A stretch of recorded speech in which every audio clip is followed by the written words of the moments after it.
Last time on Speedrunners and Dragons, after warping back to the Temple of Solace in Cilicia by concentrating on their Piece of Solace, the group met up with Aushus and began the trek towards the western areas of Shalane. Aushus spoke with each of the 4 members via a telepathic link and led our group to the mouth of a cave in the mountains. There, the team fell victim to a nasty trap in the ground and found themselves in a bugbear holding cell within the mountain. To their surprise, their cellmate was the Index, the Green Hand member with whom our team of heroes has quarreled the most. The nasty summoner, as it turns out, was attempting to infiltrate the worship site to Solace found atop the mountains. The group spoke with him for some time, finding out many things about the Index's path. Apparently, he might be in some sort of agreement with the Palm. The Index appears to desire power and knowledge above all else, and seems to see the Green Hand as a sort of means to an end.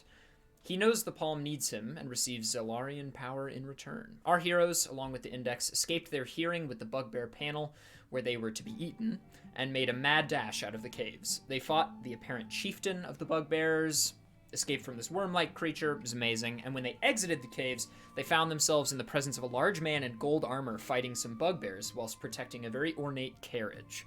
The Index left them with these words: "Well, until we meet again. Next time, our blades will cross. Unless, of course, you see the light and choose knowledge and power over the feeble promises of gods and lesser men." He then took off on his dragon, and the group aided the man below in slaying the bugbears. The man introduced himself as Billingston Billingsworth, and inside the carriage was Yovos Vonensath, the Lord of Tahuin. As a thanks for helping to save him, Yovos invited the group to have safe passage to Tahuin in the carriage that he and Billingston were taking, as well as an invitation to a dinner party on a ship that evening. The group, once in Tahuin, made it to the shrine of Jayla Proudlim, the Tahuinian champion. Yovos let them in, claiming he didn't know if anything was wrong with it. The group cleansed the shrine with ease, and then joined in on the dinner vessel. Gouger, through investigation, found out that Yovos had not only lied about the meeting with the Green Hand and letting them into the shrine, but also, apparently, he was in cahoots with Tolliverth Brinswin, the Lord of Columnos. Yovos agreed to never speak up at a Council of 5 meeting in exchange for power and money from Columnos.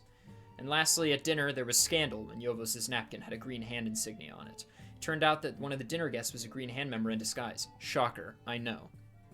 The individual stole an object from Yovos' quarters, summoned a sea monster, and the boys in Billingston fought a kraken while everyone else was killed. And they brought the sea monster down and escaped on a lifeboat. Billingston Billingsworth now has welcomed them into the home of Yovos, since Yovos doesn't really need it anymore, he's dead. And the boys are becoming well rested before their trek northwards. So, boys, let's see your beautiful high-definition 720p faces.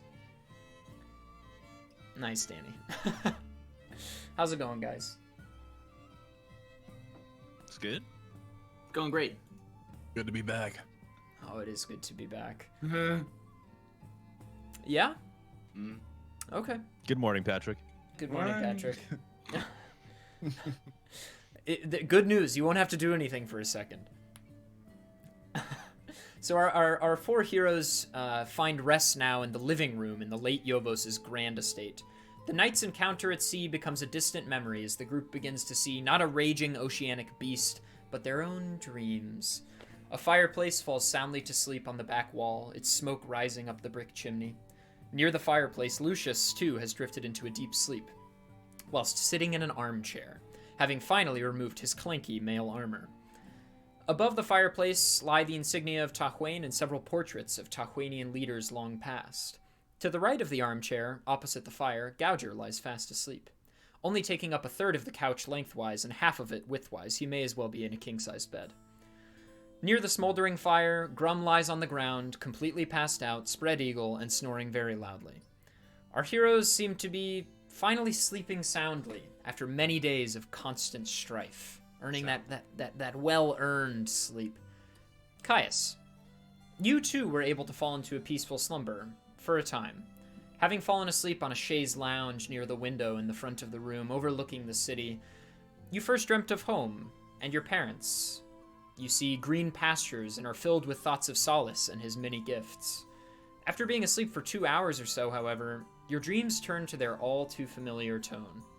You find yourself at the precipice of the rift, As you peer over the edge, the urge to jump grows and grows and grows until you decide against it. You begin to back away slowly, but as you turn, green hand members suddenly encroach on your position. Dozens of them, now hundreds of them, encroaching on your position with menacing glares. Backing slowly again now to the rift, suddenly a deeply shadow-ridden hand emerges from the rift, grabs you, and lurches you into the chasm below. You hear the cry of a man distantly as you fall. Your body begins to feel that falling sensation which oft wakes one quickly from a dream. And as you begin to wake up from your nightmare, your dream shows you a quick glimpse of a man with pointy ears, round glasses, and some kind of necklace. Suddenly, you lurch awake. Your breath hastens, and as you look around the room at your colleagues, you see everybody peacefully still sound asleep, except Billingston Billingsworth is nowhere to be found. He definitely laid down hours prior in a chair near your lounging position. As thoughts of the nightmare pervade your mind but begin to slowly drift away, as dreams tend to do when you are waking up and leaving them unattended. So, you're awake, you've just had this dream. However, I noticed that someone is missing, and Yes. my curiosity piques me. Sure. I wish to set out for Billingston. Sure. The living room itself is quite grand. It's definitely a place where Yovos would invite guests, and many Tahuinian leaders of years past did the same. And to the left, outside of the living room kind of is the whole stretch of that area of the house. And there's like bathrooms and kitchens and a dining hall to the left, and then in the center of the house, there's a stairwell up to the second floor. Mm. You said stairwell. Yes. I wish to look up and probably listen to see if there's any sign of movement. Smart. Sure. So you, as you look up the staircase, you can see some lantern light peeking out of a doorway. Do I have my full raiment on? Like you said, like everyone was like kind of like dressed down for the night. Yeah, you're in like vis-a-vis pajamas. I mean, in essence. Might I try to sneak up the steps then? Sure. Roll stealth. Yes, sir. First roll of the night, gamers. Let's get some pogs in the chat for my boy Caius. Throw in a roll. 14. 14. You know when you're trying to sneak out of your house when you're a teenager and you're trying to like avoid all the wooden planks on the way out? Yes, exactly like that. You manage to, even though you've never been up this stairwell, you know where they are. And you step right around them all the way up the stairs, no problem. Yeah, So sure. you now see to your, right behind you, so at the top of the stairs, if you turn around the banister, behind you there's just like a window overlooking the ocean. And to your left there is a doorway that's closed and there's no light coming from beneath. And then one more doorway down, the door is slightly ajar and there's a little bit of lantern light peeking out of the bottom. May I try the handle of the closed door? Sure, it's locked. Okay, like it's nearest to me, right? Okay. Yeah. Well, nothing I can really do there. Like only a key could. Well, if this person were awake. Yes. I'll try to sneak and peer down the door farthest from me. Then that's slightly ajar. Sure. So inside the room, it's a study. And you ascertain, based on things that Yovos had said when you were with him, that this is his study. And there's a singular lantern that's lit just, on the desk in the middle of the room. And there's a window in the back of the room that is also open and looks like it goes onto some kind of like veranda or a porch of some kind. Or a deck, I guess. Sure. Are there other things that can be like lit for like better seeing this room? Why is this playing in this playlist? Dislike. I'm disliking that. Okay, there we go. Sorry, say that one more time, Bobby. Is there anything else that can be like lit? Like if I were to take out, if there were like a torch, like somewhere by, like what's the lighting situation there? Just So there's this like singular lantern in the room, right? Other than that, like, you know, there's a candle in the back right of the room in a little like candle dish. Yeah. But that's it. I mean, I'd like to take that. Sure. Closely examine the desk that's lit by the little light. Is there anything like peculiar about this desk? Not really. It's just like a map of Tahuin, and it looks like some documents about how Tahuin has been run in the past. It's sort of like the kinds of things somebody would pull out if they were like, how do I do this? Sure. So there was an open window or an open doorway around there? There's an open window at the back. It's like a window that a person is kind of meant to fit through, but it's less a door and more a window. Okay. I seem pretty curious about this, and the half-elf can fit through it probably quite easily, right? Yeah. Okay. So as you kind of like peek out of the window, you find yourself in the cool night air. It's sort of a brisk but nice temperature. It wakes you up a little bit, but you're overlooking the ocean. It's this gorgeous view of the ocean, and it seems to, you know, expand for miles and miles and miles, and there's great starlight above you, and you can kind of see down and to the left some wreckage of the ship that you lot helped destroy, just sort of like drifting. And you hear from above you a voice that says, "What are you doing awake?" I suppose I should be asking you the same question then. My friend, I don't know about you, but I found it difficult to sleep this evening. As do we all. Rather, as do you all ever. Smooth. He's like, would you like to join me? He's kind of just sitting on it. He's like climbed above the porch, and he's sort of sitting on like the tile roof, overlooking the ocean. Sure, I'll set the candle dish on the ground, and I'll join him at his side. So, you know, he does the classic like dad pat on the thing to show you where to sit. Oh, I thought you meant like pat on the bat. Like, oh, no. He yeah, pats you on the okay. you on the roof to designate that that's where you should sit. Sure.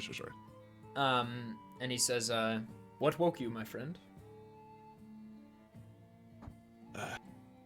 I suppose it wouldn't do me any harm in confiding within you. However, I am plagued with these dreams since adulthood of what I've now come to know as the Rift. And yes. You know I feel the Rift. that. Well, how can one live in Chillane and not? The Rift plagues many's minds. I think. I do not think it wise to dwell on the Rift, but the four of you seem different than your average traveler, certainly. Look, the Rift is unknown. We all know this about it, right? I just do not think it wise to dwell on something with such a troubled past. What exactly did you see in this dream? Was it different than what you typically have? I wouldn't say so. I mean, ever since we've been dealing with these Green Hand members, members of the Hand, rather, they've been plaguing my dreams alongside this, normalcy, I'd like to call it my dreams. It ties me to the Rift forever, so. Caius, you also recall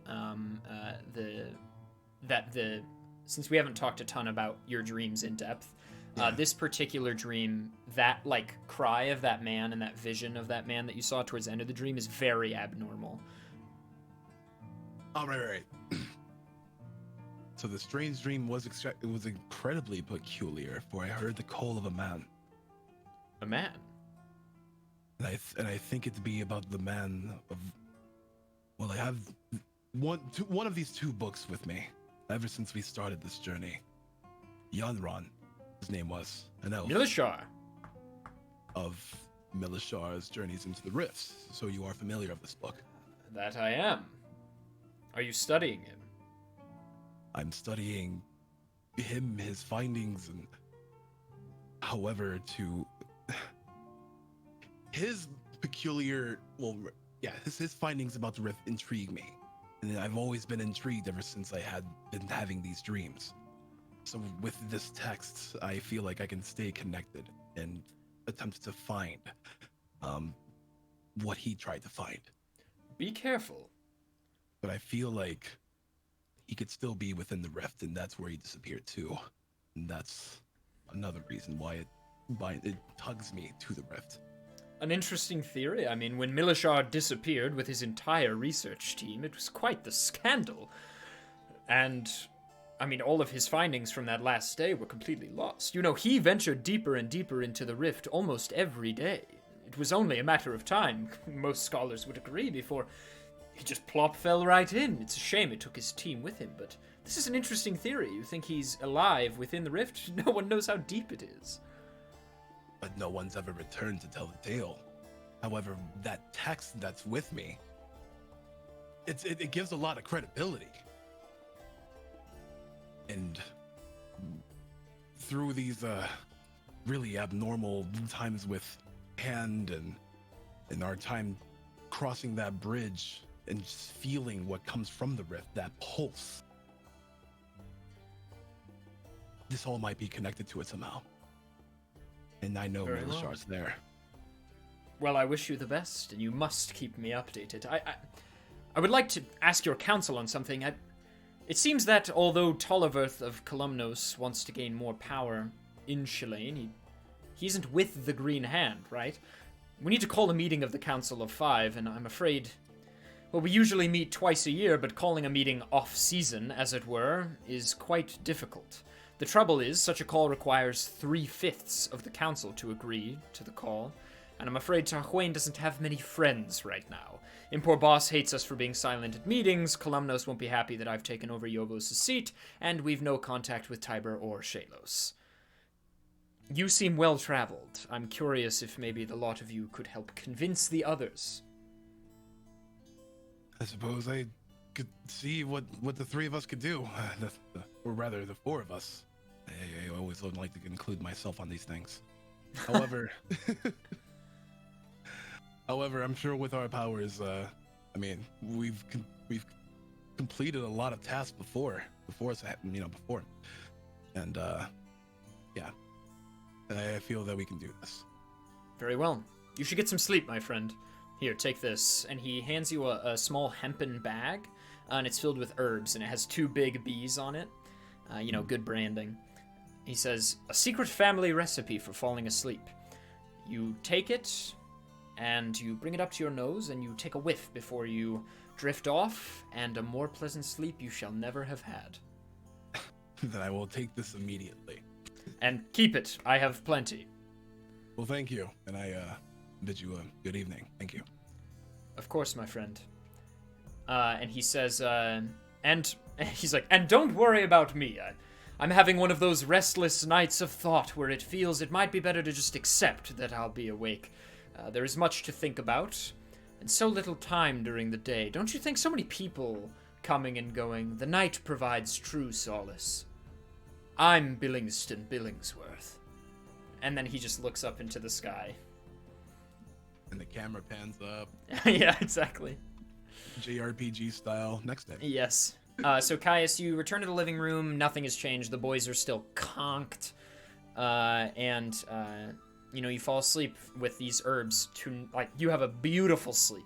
And everyone's full rest, long rest. Everybody's got all their spell slots, their HP. It's beautiful. Oh God, Danny.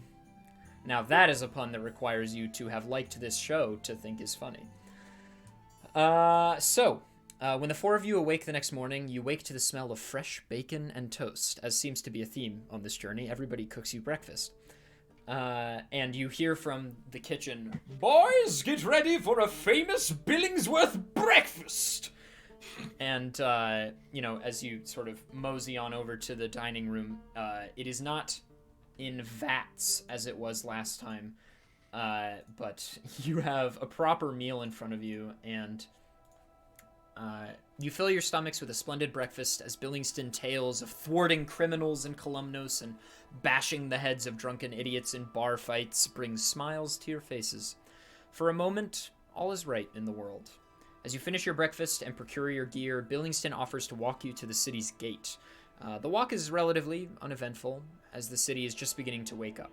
You pass shops, vendors' stalls, houses, apartments, and more quiet, but usually bustling places on your way. Billingston takes you north. If you want to take a peek at the map, Billingston takes you north to the Way on Isle exit from Tahuin, since it places you measurably closer to Impor Boss. And at the gate, Billingston speaks to the lot of you. And he says, I regret that I cannot get you all horses. It will take some time for me to gain notoriety in Tahuin and some sway here. I wish you all the best. When the Council of Five does meet, I intend to see you there. Hopefully Shalane will already be better than it is now. Best of luck. Thanks, Billy. It was a pleasure to meet the lot of you. Love you. I love you too, Grum. And so, yeah, the world is your oyster. You know, obviously, Impor Boss seems like the next place, but truly, you know, if you guys have any unfinished business or anything you want to do, it's up to you. Are we still looking at the map here? Are we still in Tahuin, going into Way on Isle, or have we gone through Way on Isle on our way up? You're just on the northeastern edge of Way on Isle at the gate, which takes you to the bridge, which will take you up. So we've gone through that part of the... Mm-hmm. Yeah. Okay. Then what say you, lads? Impor Boss is pretty close, actually. I mean, we don't have to go there yet, right? However, Like, we can go somewhere else, or like What do we you don't think? have to go to Boss right now, right? Like we can, like maybe like we don't have to go, like. I mean, Grum, Yes. it is the last city. Is there something wrong with Impor Boss? No, that's not it. No, it's just could go I somewhere mean, else. it is the city of the Dragonkin, and you are one. And did you do That's something? That's got nothing to do with it. Did you do something bad, Grum? Is there something you're not telling us, Grum? No. We can. No, don't worry. We can go. No, we're good. Uh-huh. We can go. I think his attachment to Billy is a little stronger than we I anticipated. just really want to stay. No, we can go. That's fine. No, that's fine.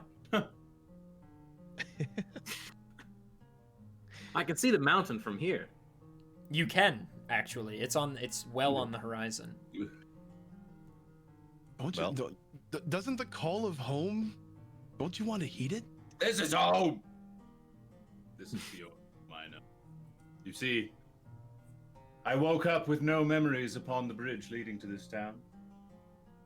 Not a year ago or so. And here we are today. Brand new friends, a brand new home. I fear what waits for me in Impor. Well, maybe we'll be able to find somebody who can fill in your blanks. It's excellent. Excellent monologizing, Patrick. Is very good. Thank you very much. It's a soliloquy, truly. I'm scared to go back. I don't know That's what's good. waiting for me there. What if That's I some have a roleplay, life? What baby. if everything's different? That's some roleplay, baby.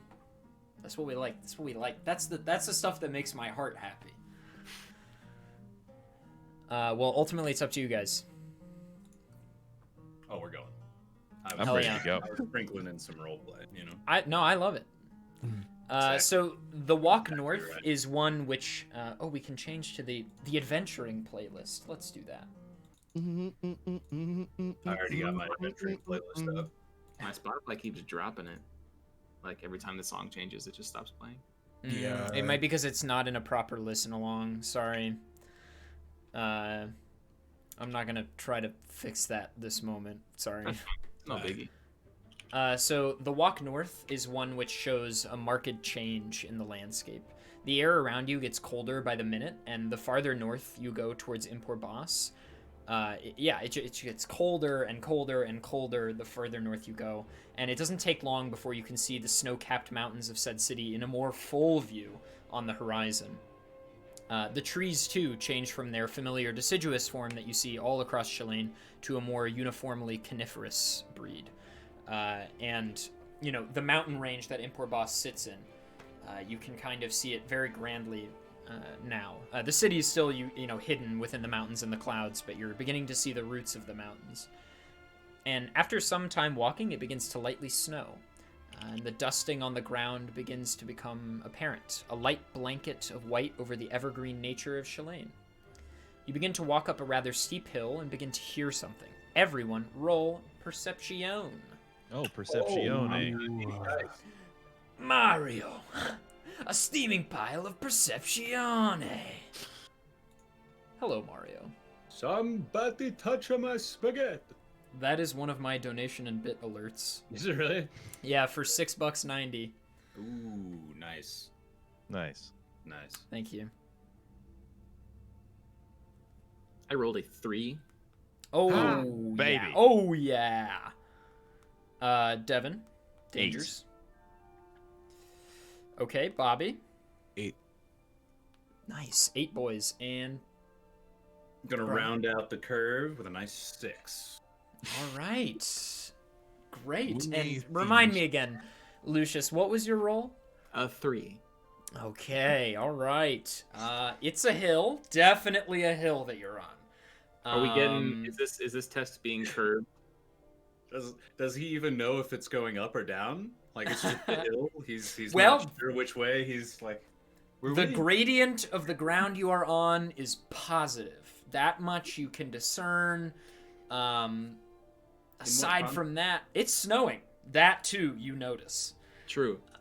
And as you guys sort of crest the hill, who got 8s? Gouger and Caius. You have a moment where you see smoke rising from a fire down on the other side of the hill. It didn't sound like what you said for a second there. What did I say? What? What did it sound like I said? No, we're just moving on. No, it's just Okay. hard of hearing. It's fine. Okay, alright. The dragons are Patrick. Yeah, true. Uh-oh, did it sound like I said a very bad? Ruh-roh. Let's move on. Not a very bad. Okay, just a kind of bad? Okay, good. That's much better. Alright. So yeah, Caius and Gouger, you sort of notice some smoke rising from the other end of the hill, and you catch a glimpse of it just as you crest.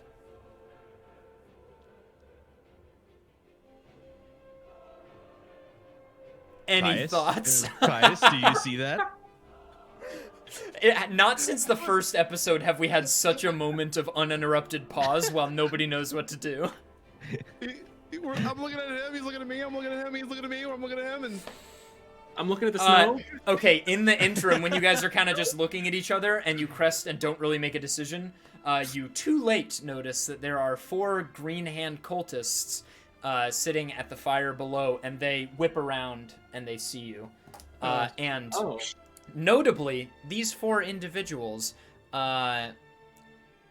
know, like at the end of a video game when things get like a palette swap, or like, yeah. So, yeah, these boys have different. Ooh, They have I actual didn't see that. armor. They have real armor. It's like this was a mini boss before, now he's a regular enemy. What was that, Bobby's? I was like, he was a mini boss before, now he's a regular enemy. Yeah, exactly. What stats? Or like in Zelda when a normal enemy has like a sheet of metal added to its chest and it takes twice the hits. Yes. So roll initiative, por favor, and I will ask in order as per usual. Fighting already. Yes. It's an action game. Oh, Kate, you're only here for the dragons. I'm so sorry. Well, We can all hide our screens and just Patty can have Yeah, his moment exactly. in the sun here. well, the members of this team are speedrunning less and less and less. I haven't done a speedrun in weeks on my channel. Neither has Dangers. Patty been hasn't months. speedrun in years. Huh? The paladins are the only speedrunners. Yeah. Bobby and Danny have both snagged world records in the last couple of weeks, and meanwhile, the other 3 of us haven't turned a timer on. True. So Not true. I use live split for challenge runs, but it's I- not important. I use timers when I cook. Yeah, I used a timer Wow. yesterday. Yeah. Okay, guys, I stand corrected. I guess I'm a damn fool. Okay. Okay, the banter's over. Let's kill some players. Gouger? 21. Yeah, of course. Lucius? I rolled a 20. Hey! Grum? I rolled a 3. Okay. That's okay. Somebody has Do to I go add last. anything to this? I forget. Initiative? Yes. You add initiative. That's ridiculous. I know. 5. 5? Hey, it's better than 3. Big fiver. Caius? 19. Ooh. All I my think rollers it's- today.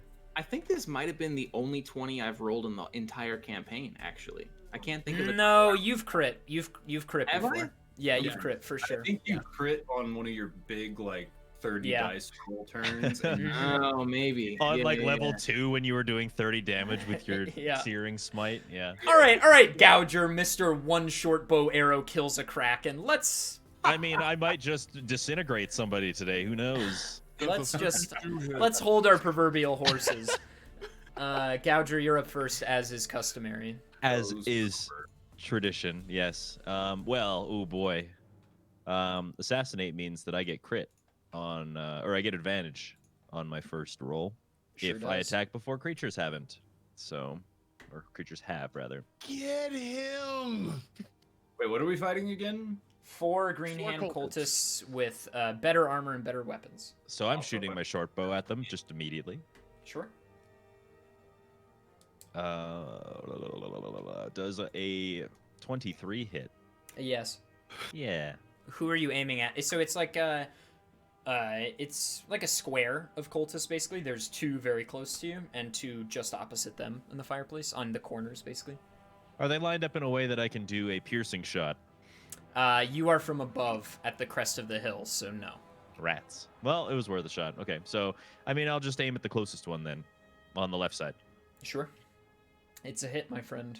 It sure is. So, any hit that you get against a creature that is surprised is a critical. I don't think they're surprised they saw us coming. So, but Correct. because I did get advantage on my attack roll, it means that sneak attack is effective. So we're gonna add up all these together. How many 6 do I get? 3, so 4. 19 plus 4 is 23 damage. Yeah.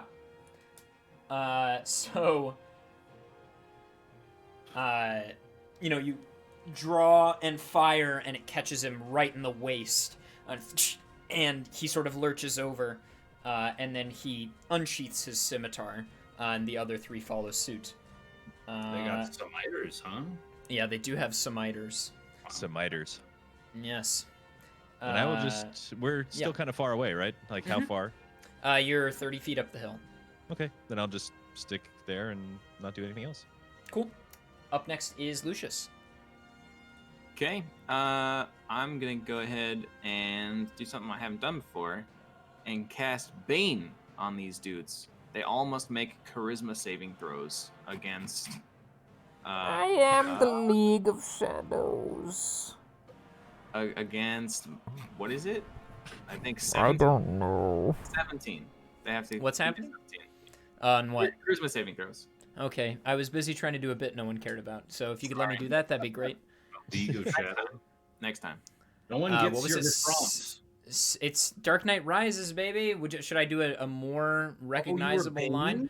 Oh, I It's time get to it. go mobile. That's the best line in the movie, if anyone's curious. Well, it was. I'm gonna ask one more time. Is charisma save? Yeah, Indeed. 17. 17. Very Charisma tough. To all 4 of them. Yes. Damn. 2 succeed. 2 succeed.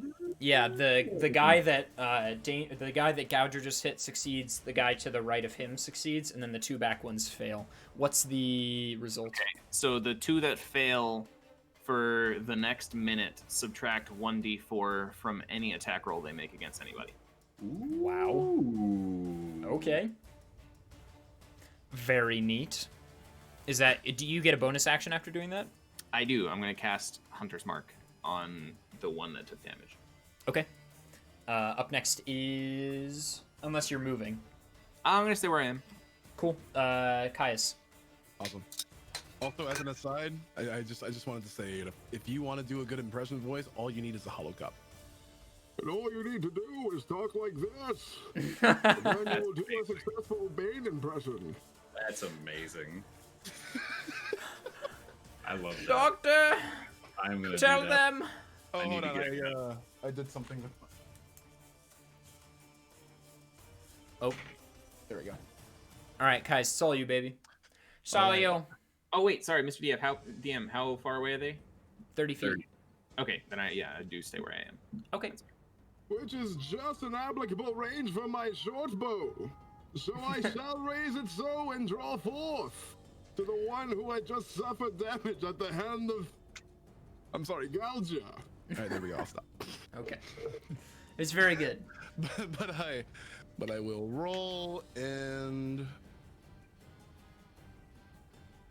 see 15 hit. Yes. All right, awesome. Then we'll roll for the damage.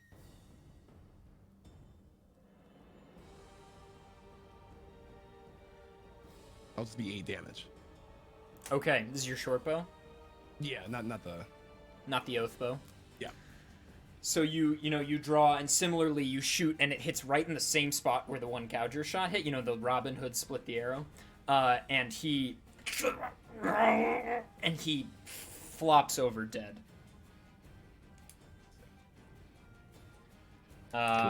Would you like to move? No, I'm good. Okay. Then it's their turn. The cultists aren't jazzed about their friend dying, as you might imagine. So the front one is going to run up, and he is going to attempt to strike you, Caius. So I have to subtract a d4, yes? Mm-hmm.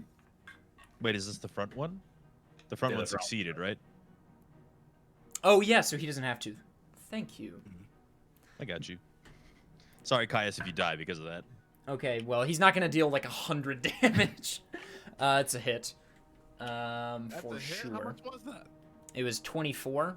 Okay, yeah, that definitely is. But your armor class doesn't block a 24. Okay. You take what's it use? 9 damage. Yeah. You take 9 damage, and then he swings again. And he hits again! And deals you 9 damage. Wow. Slashes you twice along the same diagonal, and deals 18 damage total. That's a tough one.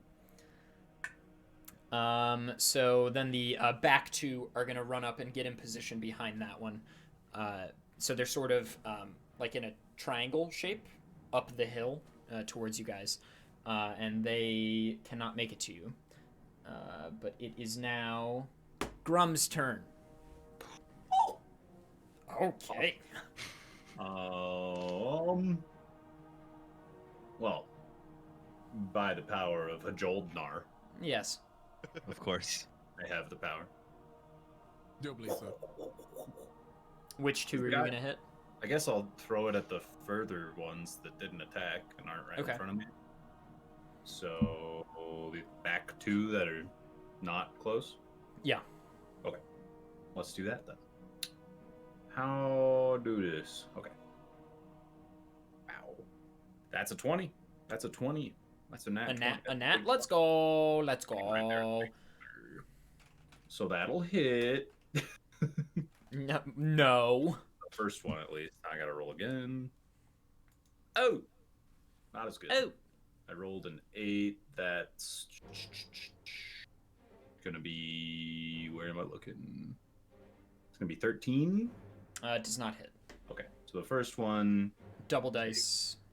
Ooh, damn. Takes 2d12 plus 4.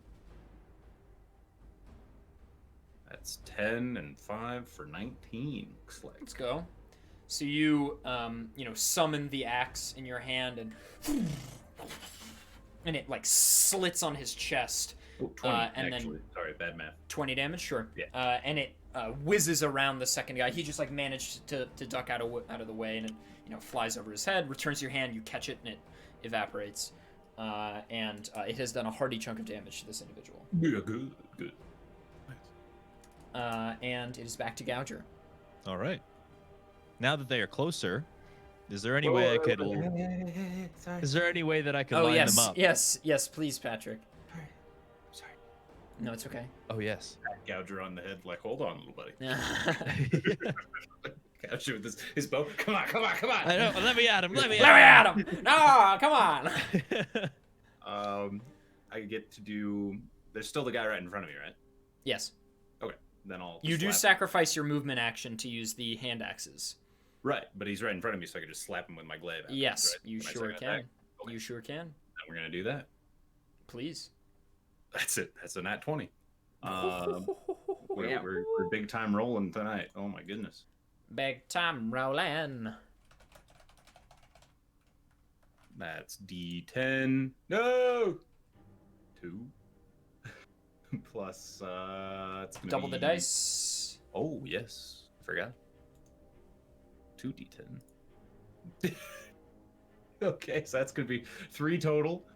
Nice. Plus your strength, right? Yeah, plus strength. That's gonna be. Looks like 10 damage total. It's not bad. Still 10. Even though you rolled 2, a 1 and a 2. Yes. So you hit him with the glaive, and I don't know why I did this. That doesn't really mean anything. This isn't Beyblade. This is a glaive. But you do 10 damage. Isn't your strength a 4 I thought I'd get proficiency. on the attack roll? Mm, On damage, right? Damage doesn't get Unclear. proficiency bonus? unclear. It's only one of them for sure.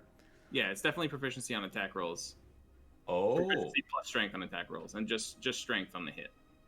I apologize. In that case, it was 17 damage on my previous attack, not 20. Sure. And this will be 7 damage. I misunderstood our conversation earlier. Apologize. Sweet.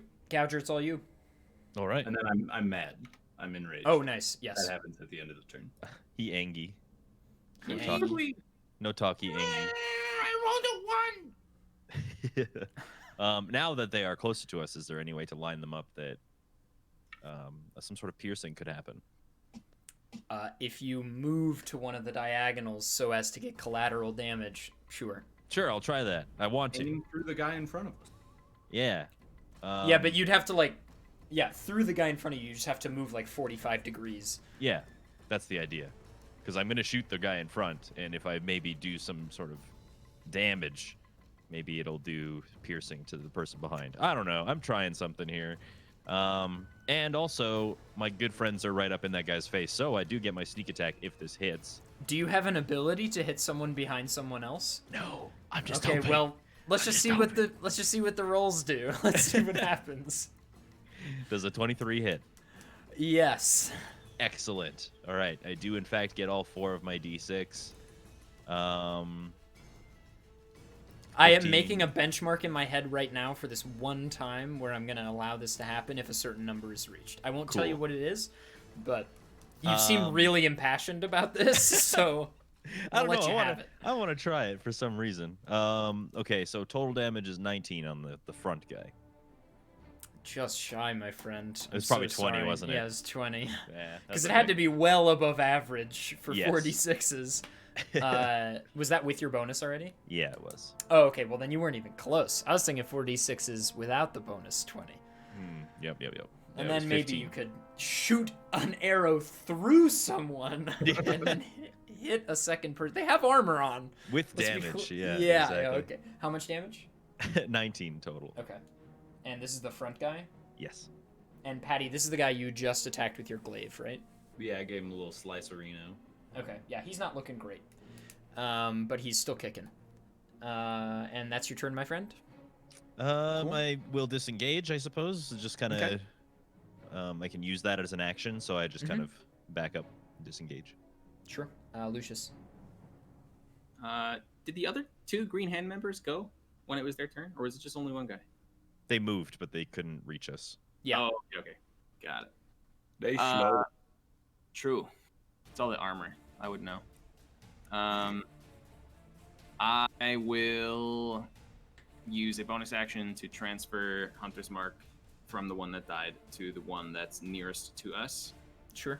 And I'll smack him with my sword. Mm-hmm. Just with the flat edge? Yeah.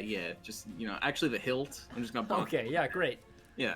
Okay, let's see. A long sword is that. Another 20. Well, it's happening today. Wow. What is Okay. this? What is this fight? 2d8s is 13 plus 3, 16, 18 damage. Yeah, I mean, he's disintegrated by your sword.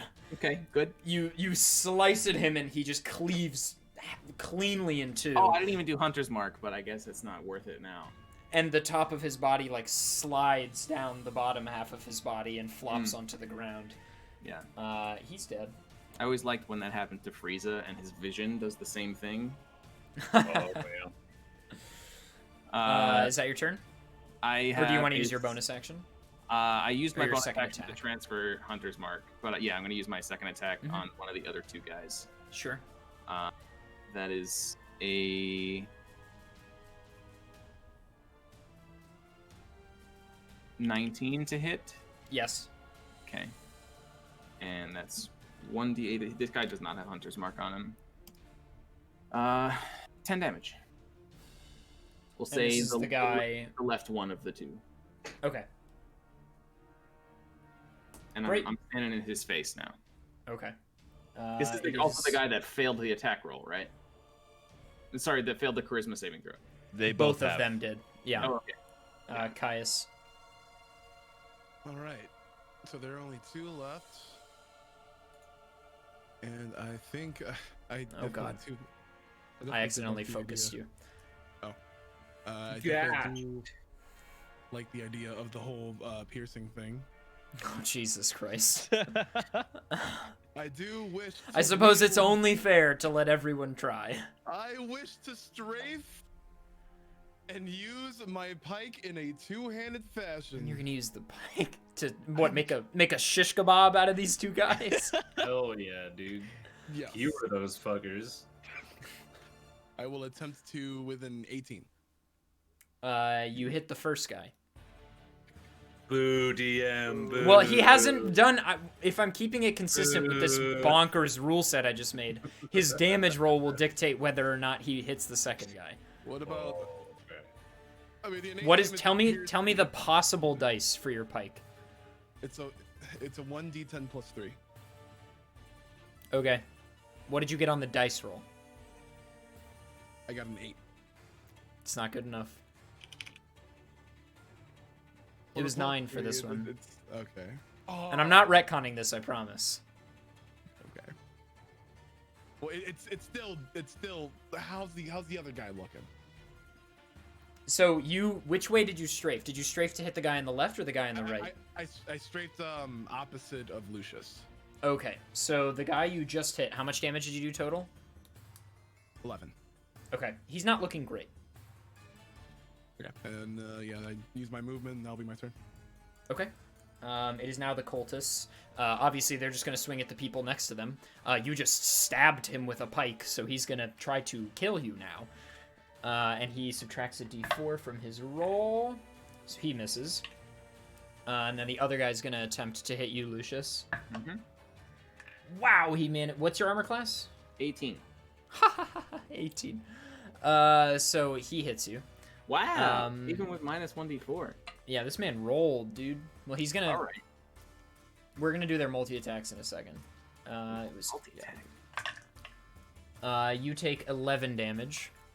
So Okay. he slices at you.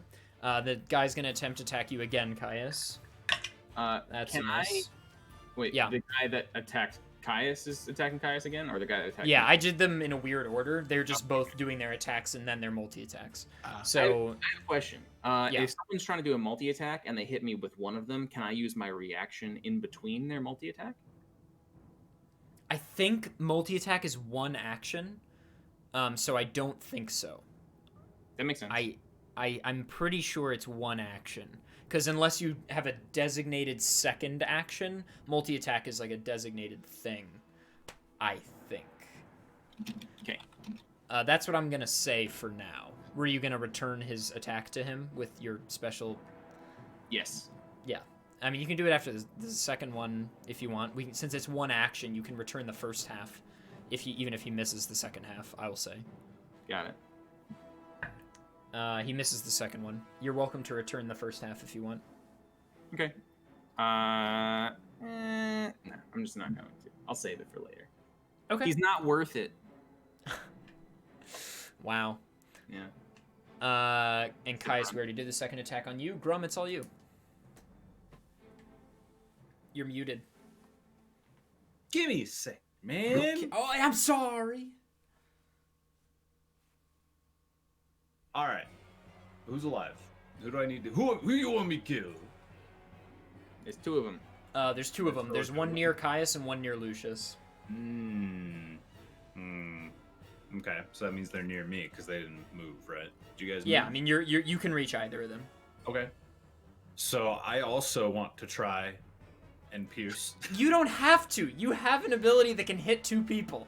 I want to swing my glaive so hard sideways that I hit both of them. Okay. Yes. Okay. Tell me. When Tell I'm me. Mad, I'm mad, so I get advantage on strength. Okay. So here's what's gonna happen. Huh? Pick one of them to hit first. Okay, it's gonna be the right hand one first. Okay. Swing. So you'll roll with advantage on him, Uh-huh. and then on the second guy, according to my rule set that I made now, you will tell me the possible dice you're rolling, and then I'll come up with a number. And if you hit that number, you'll hit the second guy too. Got it. Where'd my dice go? Hello? Hello? There they are. Ooh, that's a 19 plus... Yeah, it's a hit. Okay, cool. So you Thank hit the for- first guy. So what is the die roll on your glaive? Like 1d10? glaive. 1d10. Okay. It's a 9. If you hit a 9 without bonuses.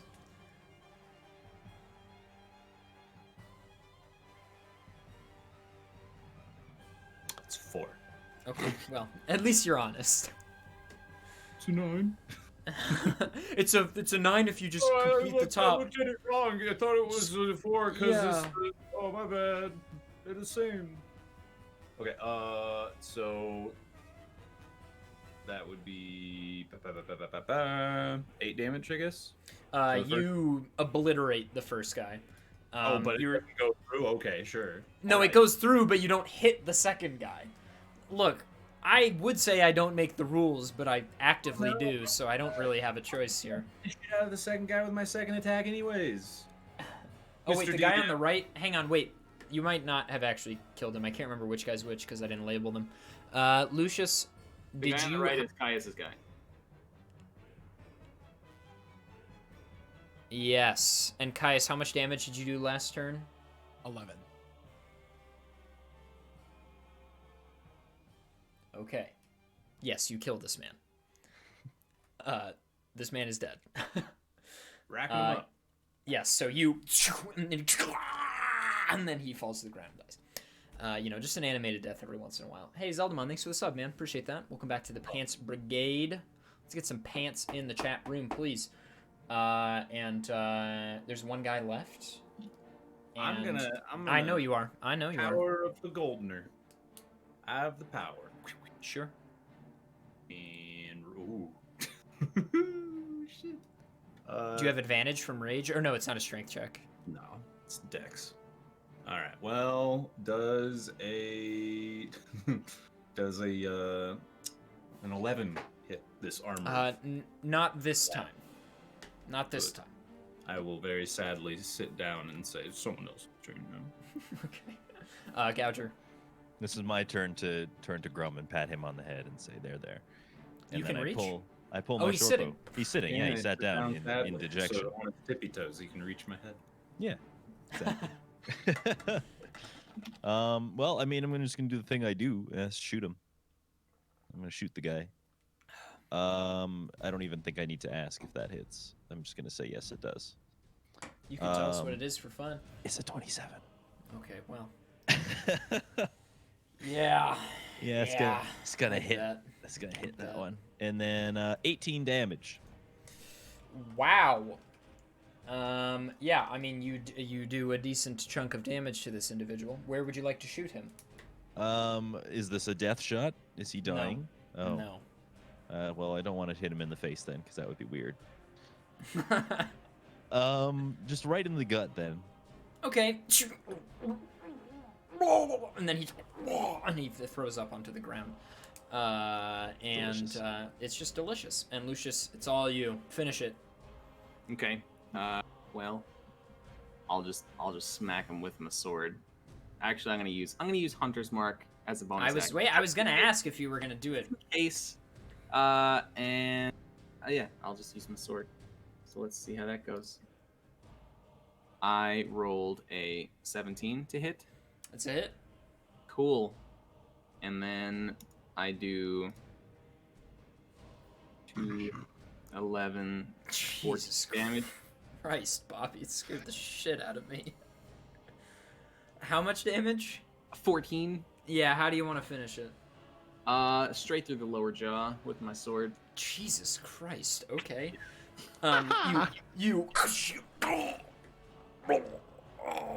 He sort of like looks around with his eyes, and then he's like, oh. And you cast him aside off your sword. Clean the blade. Another successful combat for the 4 heroes of Solace. Excellent work, gents. What a heroic finish. Truly. Yeah, very normal thing for a paladin to do. Yeah, exactly. Heroes of religion. Like even the barbaric dragon man sitting behind him is like, what the fuck? That's fucked up. I might have to bring that up to him later. Vengeance, dude. Vengeance. Now there's 4 dead bodies and a fireplace beneath. My curious pickpocketing instincts, I just start scanning the robes and see if I can pull anything out of the pockets. Sure. You can find 2 gold in the one that Lucius just skewered. Cool. And there's nothing in 2 of their pockets besides this armor and this scimitar. And then the furthest one has 5 copper pieces. Cool. I keep the copper pieces, and I flick a gold piece over to Lucius and over to Grum as well. I snatch it. I say, my man. And then I kind of shrug at Caius, like, I didn't find it. I'm sorry, I didn't. There's no gold. No, it's fine. It's fine. Sorry, was that copper or gold you said? The gold. You got a gold piece. Oh, nice. 1 gold peso. Hey, Gouger. Just out of curiosity, I gotta know. It's been burning me up. Can you check to see if their hands are green? Yeah, sure. They got normal hands. They got normal hands. I don't know what to tell you. They're normal hands. Look at these hands. They're normal hands. On the palms or nothing. It's just, all right. Disappointing. No body paint anywhere to be found. I cast Thaumaturgy on the guy that Gouger hasn't checked yet, and I make his hands glow green a little bit. Like he just touched uranium in a cartoon. Yay! Hey, look, Grum, his hands are green. Oh my goodness. Yay! He must have been the stronger one. Isn't it nice being simple? Which is the meanest thing you can say about someone. What does that mean? I don't get it. Guys, Nothing. It was God that said it. It doesn't matter. So yeah, then beneath there's sort of this fireplace that's beginning to smolder and sort of their little encampment down there, and that's sort of in like where the hill drifts down into sort of an embankment, and then the path continues forward from there. They didn't have anything around the fire, like they didn't have like a chest they were carrying around with them, or like any... No, there's like some fish that are on spits that are being roasted, but nothing really of value. No like information type things. No. I suggest to Caius that he should eat one to regain some health because he took the hardest hit. Does that work in D&D? I Would don't that know. work? I genuinely don't know. What's the house rule? I want to eat. I feel like I read somewhere once that food can have that. Feeling a little peckish, Bobby? I took 18 damage. I wound moderately. I'm gonna say that if you ate all the fish, you would gain a hit point back. What if he ate all of the fish while taking a rest on one of the great pillows that I still have in my bag? Now, a rest is a different thing. Like a cat nap. But we. You can take a short rest if Take you a want short to. rest and we can use hit dice. We haven't done that at all, basically. Yeah, I mean, now might be a good time too. So sure, I'll eat all of the fish, and short rest.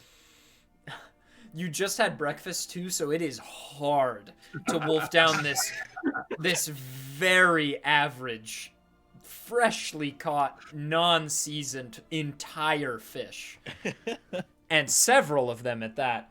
And as you guys make it down to the fireplace and begin devouring the fish, suddenly, out of nowhere, God. you hear the draw of bows, and you hear sort of some rustling in the hilltops above. And as you look around, sort of up and behind you, there are like 40 or 50 Green Hand members. And they're all drawing arrows on you. And there are a few with scimitars as well. And Caius, you're just like eating the entire fish. And the fire is like starting to die, and there are all these Green Hand members, and one of them is like, hands up! Yeah, I'll drop my fish and. I sheath my sword. And as you do this, a few of the Green Hand members, like 4 or 5 of them, hop over the hill and like slide down the hill with their bows still drawn and land at the bottom, now like aiming up at you. And then 4 of the Green Hand members at the front sheath their like scimitars or whatever, and they put their arrows into their quivers, and they run down to this place in front of the fire, like 10 feet in front. And the 4 of them get into another rectangular sort of formation. And they clasp their palms together, like you've seen the cultists do, and they plant them on their forehead, and they go, into sort of the genuflecting position. And the 4 of them, as they do this, they start chanting some like tome or something, or some kind of spell. And green lines appear on the ground, connecting the 4 of them, and then the lines from them intercept in the center and form a circle, and the circle starts to spin and spin and spin, and like green fire starts coming out of the ground, and suddenly the 4 of them grow brightly green, and like green lasers shoot out of their foreheads towards the center, and a massive explosion of flame erupts out of the center, just and a vortex, and then it dissipates, and what's there now is this sort of like shadowy figure with green eyes. It's a man, but it looks like almost like an apparition. He has no features. He's just black shadow, and he sort of like snaps his fingers, and a green cloak emerges on his body, but he's still sort of this shadowy figure, and he takes a deep breath, and then he says, "Oh, it worked. This is excellent. What a magnificent spell." And he walks up, and he sort of... The four of them are still chanting, actively sort of under their breath to sort of, like, maintain the spell. And he says, "That'll be enough." And the four of them sort of like, "Oh!" And they, like, cower away, and they are sort of standing in their little circles where the rectangle is being created, but they're now, like, you know, not concentrating anymore. And this man is sort of looking around. He's like, "My servants, you've done well to bring them to me." And he looks towards the four of you. This, like, again, his face is featureless except for his eyes, which are deeply green. And he walks towards you. And he says, "So these are the four heroes I've heard so much about. I was expecting more, to be honest." And he sort of looks at you, waiting for you to say something in retaliation. There are more of us. I've a bold claim from the stupidest among you.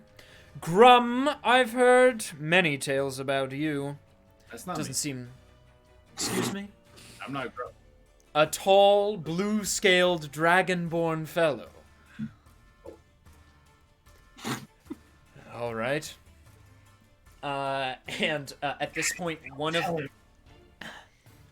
He's like, "What was that?" What was what? You said something. No. Mm-mm. Very well. We'll figure this out. And then one of the green hand members who was, like, doing the spell, sort of, like, starts, like climbing on the ground. And let's change the music here. Something a little more ominous.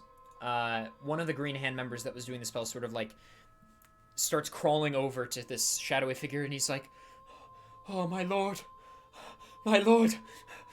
to see you even in this spectral form, please bless me!" And he whips around and points at the man, and lightning erupts out of his finger, and the man is instantly disintegrated. And all the other servants are like, "Ah!" And they, like, are genuflecting now, and they're like, "Ah!" But they're also, like, cheering. Also, the autofocus on the webcam, good God. They're, like, cheering, and... Can I like see if I recall his voice from anywhere? I'm like getting vibes of the person that the lady was talking to through the flame. It is that guy, yeah. You recall the similar... His voice is a little distorted right now, again, as it was then, coming from the, like, flame apparition from before. But it's definitely the same voice, and, you know, your knowledge of things, it seems like it's that guy. What do they call him again? The Palm. Okay. Yes, Grum, what were you going to say? No, I'm good. Okay. And then he sort of, you know, walks up to you guys, and he grabs Caius, your face, with his hand. And he's holding your face, and he turns your cheek to the left, and he turns your cheek to the right. And he says, "The four of you would have been so much better under my care. It really is a shame that you must be done away with. Such a problem you've caused me as well. 2 of my most humble servants completely obliterated. Oh, what to do with you?" And then he sort of turns his back to you and begins walking away from you. And he says, "There's always time to change sides, my friends. There are 2 vacant spots to fill, after all." You're not the first person to make us that offer, you know. Is that so? I don't want to fill your spot anyway.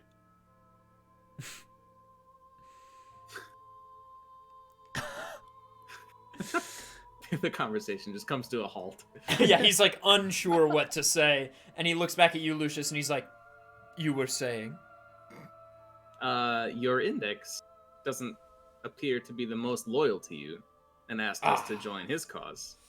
I'm sure the Index spouted some nonsense about knowledge and power. It's just like him. He and I need each other. We understand that agreement, but I'll do what's necessary in time not a matter, but it was good to invite you. After all, I would like the same. But if you say no, do know that, as you just saw, losing 2 of my members has granted some powers back to me. And you do recall that lightning was sort of an ability of the middle when you fought her at Shalos on the tower when she turned into the storm giant. So sort of he's implying that, like, when you killed the ring in the middle, maybe their powers that he granted to them have come back to him. And he says, as you can see, I'm much more powerful than you could probably ever imagine. Testing me is not wise. So what say you? And what would you have us do? Oh, you know, eternal destruction, human strife, all that. The real meat of the deed, the real meat of the task, is going back to the shrines which you have so ungratefully taken from me, and redirecting them to a more Zalarian position, as it were. That doesn't sound like the kind of thing we would do. Well, no. Mm-mm. How about we'll do you a favor? We'll head on up to Impor Boss. Sorry, I'm having one of my rations. We'll head up to Impor Boss, and we'll check on that shrine, and we'll make sure things are still good there. And then we'll go back to where we've been, and we'll make sure that those are a little more Zalarian, you know, a little Zalar action. Would you like to roll deception? Sure. Am I good at that? I don't know. A little bit. Sure. Nat 20. Woo! He's like, why the sudden change of heart? I don't want to die, man. This I'm is not a reasonable. god. I can't be a god. I just wanna be alive, dude. Can This I is Yeah. can I step in and use one of my channel divinity actions as emissary of peace? Basically, I can augment my presence with divine power as a bonus action. I can grant myself a 5 bonus to charisma, and persuasion checks for the next 10 minutes. Okay. So I would like to kind of piggyback on what Grum has said and said, well, I mean, if you really don't believe us, I mean, you can definitely just kill us as it is with your godly powers. Very mysterious apparition, and we definitely have no really much any more choice in the matter, do we? Roll deception. This is a bold play. This is a very bold play. 16. He's like, this seems interesting. I must be honest, my friends. I wasn't expecting you to come so quickly to my cause. It's almost a little too good to be true. Perhaps a trial period or something of the like. How about this? Go back to Tahuin. There's an individual there that I believe you met. Billingston, Bellingsworth, something like that. Decapitate him and bring me his head, and I will consider our deal struck.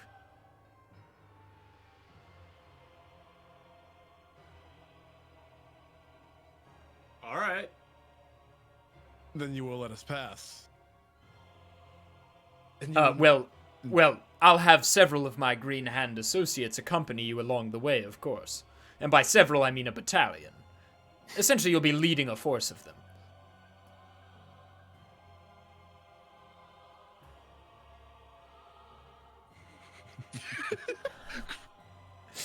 In this moment, as you're sort of talking about this, one of the Green Hand members that looks a little higher up, like more along the lines of the ones you just fought, he says, he like sort of turns for a second and he has his hand up to his head, and then he turns and he says, "My priest, word from Von Norrell. They say they're getting energy reactions from a section of rock in line with those reportedly from the scepter.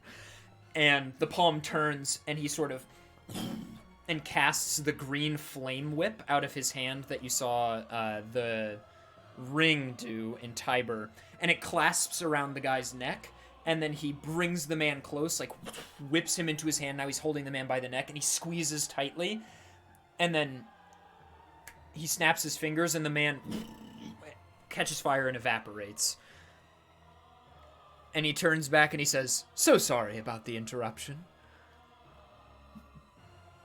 You're not gonna have much of a battalion left if you keep going on like that. Oh, they're endless. As they are ever. However, it does seem that time is pertinent to the both of us. So Yes, you I have think- your matters to attend to, and we have ours as our new I think flyover. you'll find that my servants are, well, there's never a lack of the disenfranchised in Shalane, and it's just between you and I, rather easy to promise them power in exchange for eternal servitude. I'm hoping a similar deal can be struck here, of course, but with more charitable terms.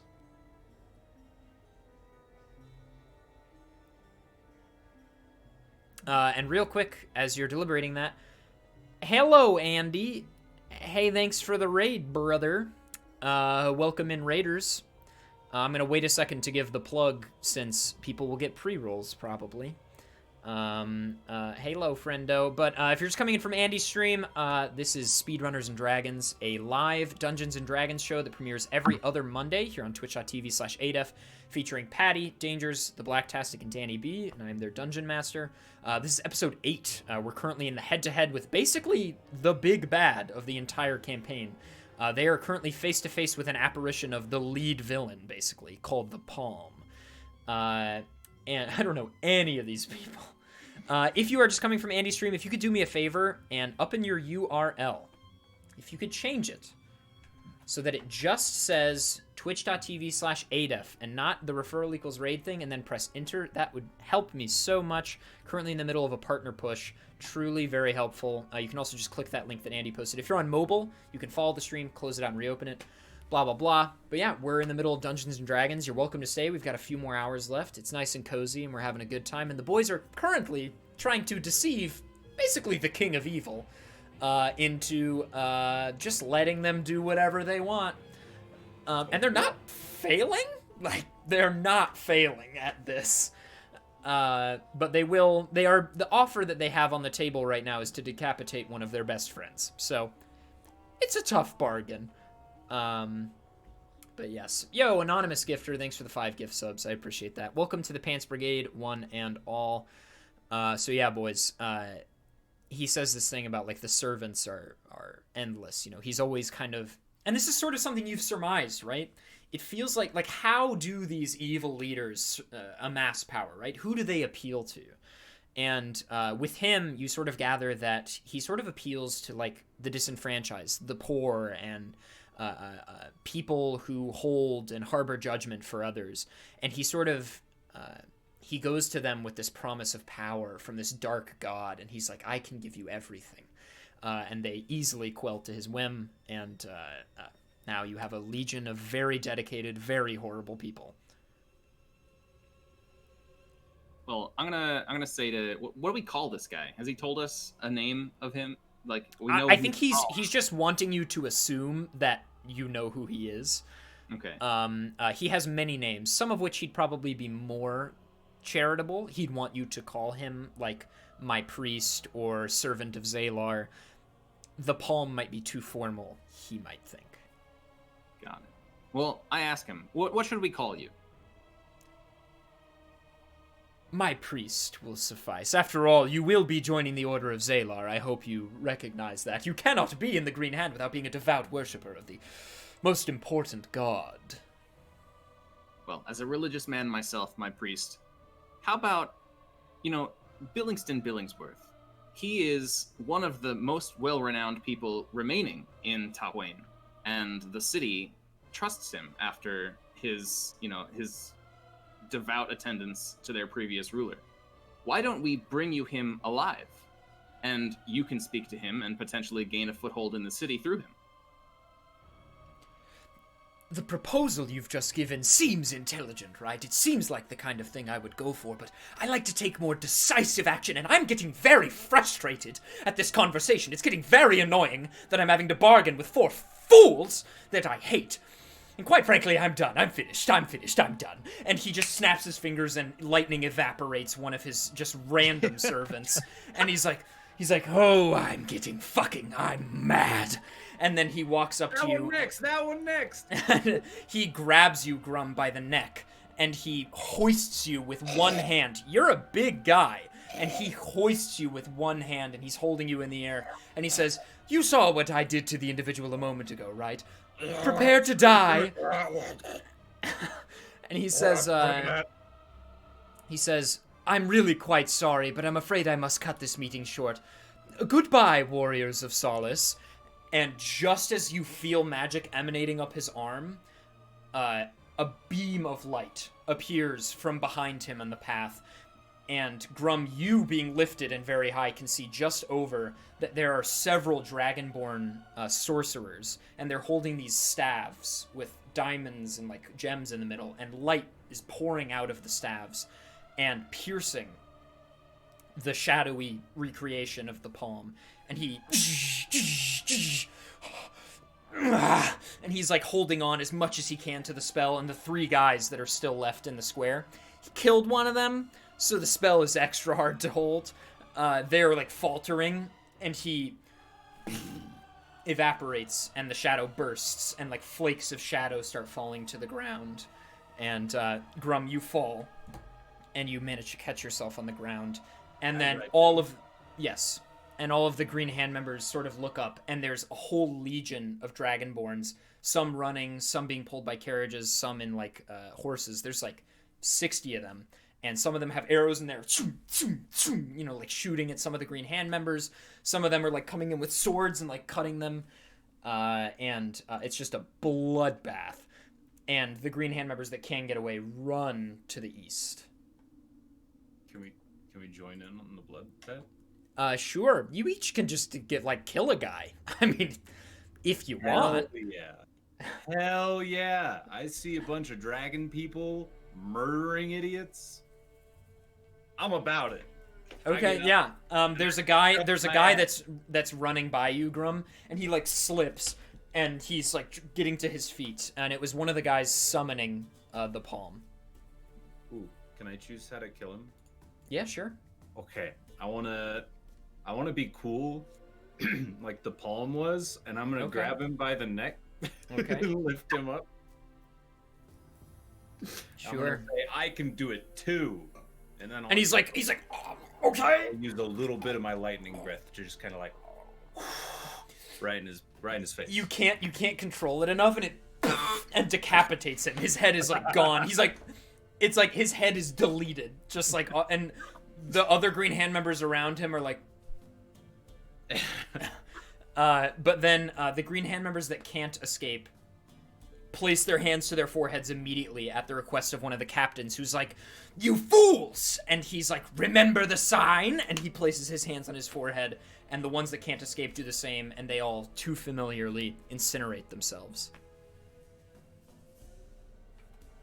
Cowards! Get back coward! Here, coward! Get back here, coward! Seems like a death cult. Seems like. Could be. And a very well-dressed, I almost said well-endowed, which is not what I meant to say. A very well-dressed Dragonborn in a very nice suit of armor. You were thinking about Grum. Yes, of course. Hung like a dragon. Born. That's what they used to say, yeah. That's what they said. He sort of walks up to you, and he says, hello, my friends, I'm sorry that you had to come across such an unsightly set of folk in our lands. Excuse me. And he says, my name is Gemtosh Kelkel. I'm the commander of the Impor armies. We caught word from a nearby merchant that there was a legion of Green Hand members holding a group of travelers hostage, which is clearly against the laws in Impor, so here we are. Well, and he looks at more perfect. He looks at you, Grum, and he's a little startled by you for a second. He looks to you and he's like, What brings the four of you to Impor Boss? Magic. Magic? Magic. Care to elaborate, my brother? Oh, well, he called me his brother, so I guess I can't slap one of my friends on the shoulder and say, go for it. So here's what's going on. So all those guys you just killed or saved us from, they're part of something called the Green Hand. They're not... Oh, I know about the Green Hand. I'm aware of that. Oh, okay. Well, we're here to hit up the shrine of Shalos? No, Impor Boss? The champion Shalos is is the named city. the champion is named Yarhalesh Hexeros, Yes. which you would remember. We're here to visit the champion's shrine, as the Green Hand has had they've had a hand in dealing some evil to the other shrines across the land. Grum, you're visibly sweating. And I'm very scared. So they're bad, right? You know who they are, and they put the green on the shrine, probably. It seems like that, and we're trying to make the shrines good. So he's that like, the okay, water- all right, my friend, I get the gist. Okay. Well, I can offer you safe I'm passage. Grum, by the way. Okay, it's very Hi. nice to meet you, Grum. Nice. Yes, it's what was his name? Good God, he says I'm Gemtosh, and he extends his hand to shake your hand. Hi, Gentosh. And he shakes your hand, but he sort of like he looks at you with very sad eyes. You especially, Grum. He just it's only a moment, but you sense a sadness towards you. And he says, I can offer the four of you safe passage to Impor Boss, but I cannot guarantee you access to Yarhalesh's shrine. It's quite sacred ground. But perhaps our leader can help you there. We would certainly appreciate it. Absolutely. And he sort of like, and like all the other guards sort of walk up to him, and he's like, clean this mess. We don't want our lands tainted by such unsightly folk, let alone their bodies or ashes. Bury those who still have their bodies, and I'll take these four back. And they're like, yes, sir. And they sort of disperse, and they start doing their duties. And he sort of like snaps, and this other guy brings two horses around, and they tie a carriage, or like it's more like a wagon type thing, to the back of the two horses. And two Dragonborn get on the two horses, and he invites the four of you to sit in this sort of like wagon-drawn thing with him. I ask him, what's the Green Hand situation in Impor Boss? Let's discuss as we ride. Oh, are we not riding at the moment? Oh, you have to tell me if you're getting in the stranger's car or I not. said I accept. Or Okay. We shall board. He just Okay. saved us from we shall board. All right, friend, chill out. So the four of you get in, and he sits down, and he says, let's go. And, whoosh, and they start to ride along north towards Impor Boss. Also, if you're new to the adventure, here's a map. You can take a look at the map. Currently, our heroes are on the western end of Shalane. They're heading north from Tahuin up to Impor Boss, which is the city of Dragonborns, and Grum is a Dragonborn. And just to catch you up to speed a little bit, there's this cult called the Green Hand that's sort of mucking things up all across the nation, and our boys have been thwarting their plans left and right. So Gemtosh says, to answer your question, my horned friend, the Green Hand has been trespassing deeper and deeper into our lands. I think it's probably safe to assume that they've made it into the city somehow, but I can't know that for sure. We have intelligence in the city that's trying to find insurrections of any kind. Nothing yet. but I feel like we find a battalion of Green Hand members closer and closer to the city walls every day. Well, judging by our past experiences in the other 3 major cities, aside from Kolumnos, it's almost sure that they've made their way to the shrine of Yarhalesh.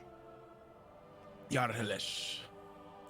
I'm afraid you're probably right about that. And as you ride, truly, this scenic view of this amazing mountain range comes into view. The snow-capped mountains, and the ground beneath you, the road, begins to be heavily caked in snow, and sort of snow begins to more heavily fall, but it's not uncomfortable. It's more of a pleasant snowfall. Yeah, and then, you come across this amazing staircase. I believe on the map it's called the Great Stair or something, the Great Stairs.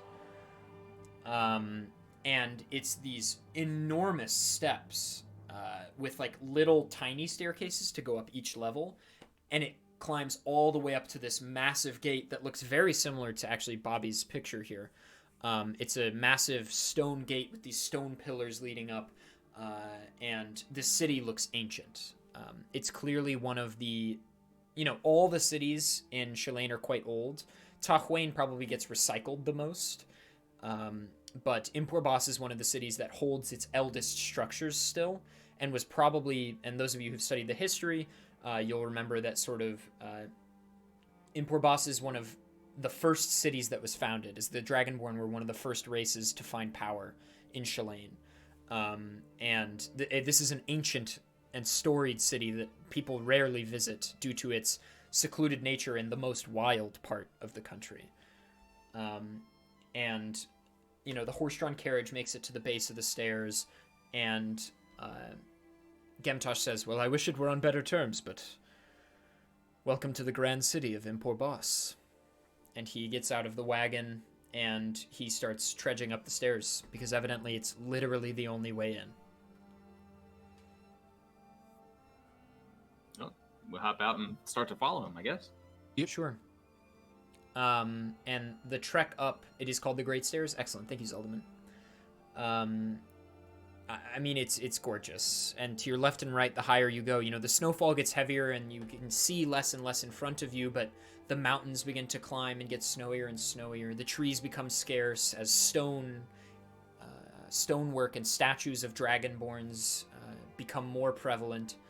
And as you mount the final stair, and on the stairs every once in a while you'll see a dragonborn maybe going down out to work somewhere, or a dragonborn or some other caravan. You see a human caravan at one point coming down the stairs, likely to go to Tahuin, you think. And then you make it to this massive gate, and Gemtosh welcomes you into the city. And as you cross the gate, you see this large stone, what's it called? Town square, basically, like a town square, with this massive fountain in the center, and it's a statue of Yarhalesh, this dragonborn champion, and he's holding a trident high into the sky, and water is pouring out of the 3 prongs of the trident and trickling down, and because it's running, it's not frozen. And there's light snow everywhere, and dragonborn children are like running around and playing, and the streets are alive, and doesn't seem tainted in any measurable way. And Gemtosh says, "I'll take you to our leader's quarters. She's kind, but just be direct about what you need. She's a busy woman."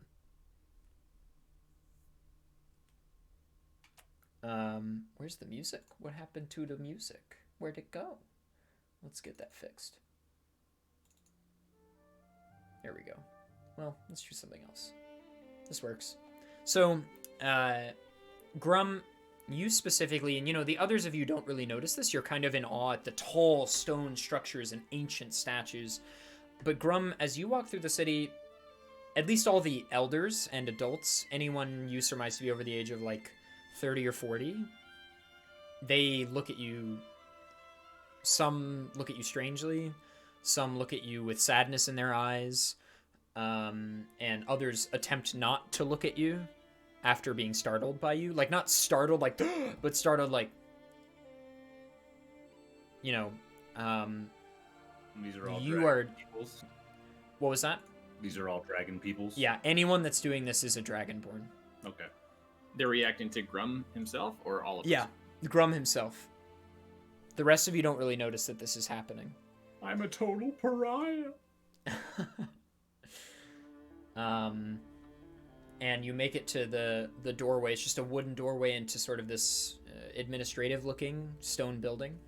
You should look at that screenshot, by the way, because that's what I imagine, and it's just so perfect, and I feel so nerdy pulling up This is something rad. from Heroes of Might and Magic 3, but That game looks so cool.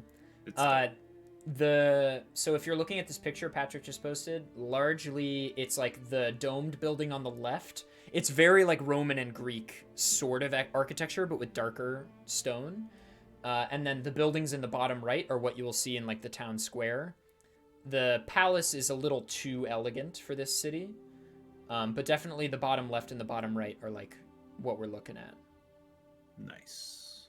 And if somebody reminds me, I'll put this image in the description of the YouTube video. That's Um, probably good. Yeah. I've noticed more and more how many things I describe visually, and then we look at a picture, and then I'm like, you know, and everyone here looks at it, and then people on YouTube are like, uh-huh. So, yeah. Gemtosh leads you to this door, and he says, you may enter. I have business to attend to, I'm afraid, but I'm sure she'll welcome you with open arms. Just tell her your story and tell her I sent you. What's her name? Nemilos. Well, thank you, Gamtosh, for both escorting us and from saving us from the Green Hands clutches. Of course, anyone traveling in Impor lands are under my protection. I'll see to that. Thanks.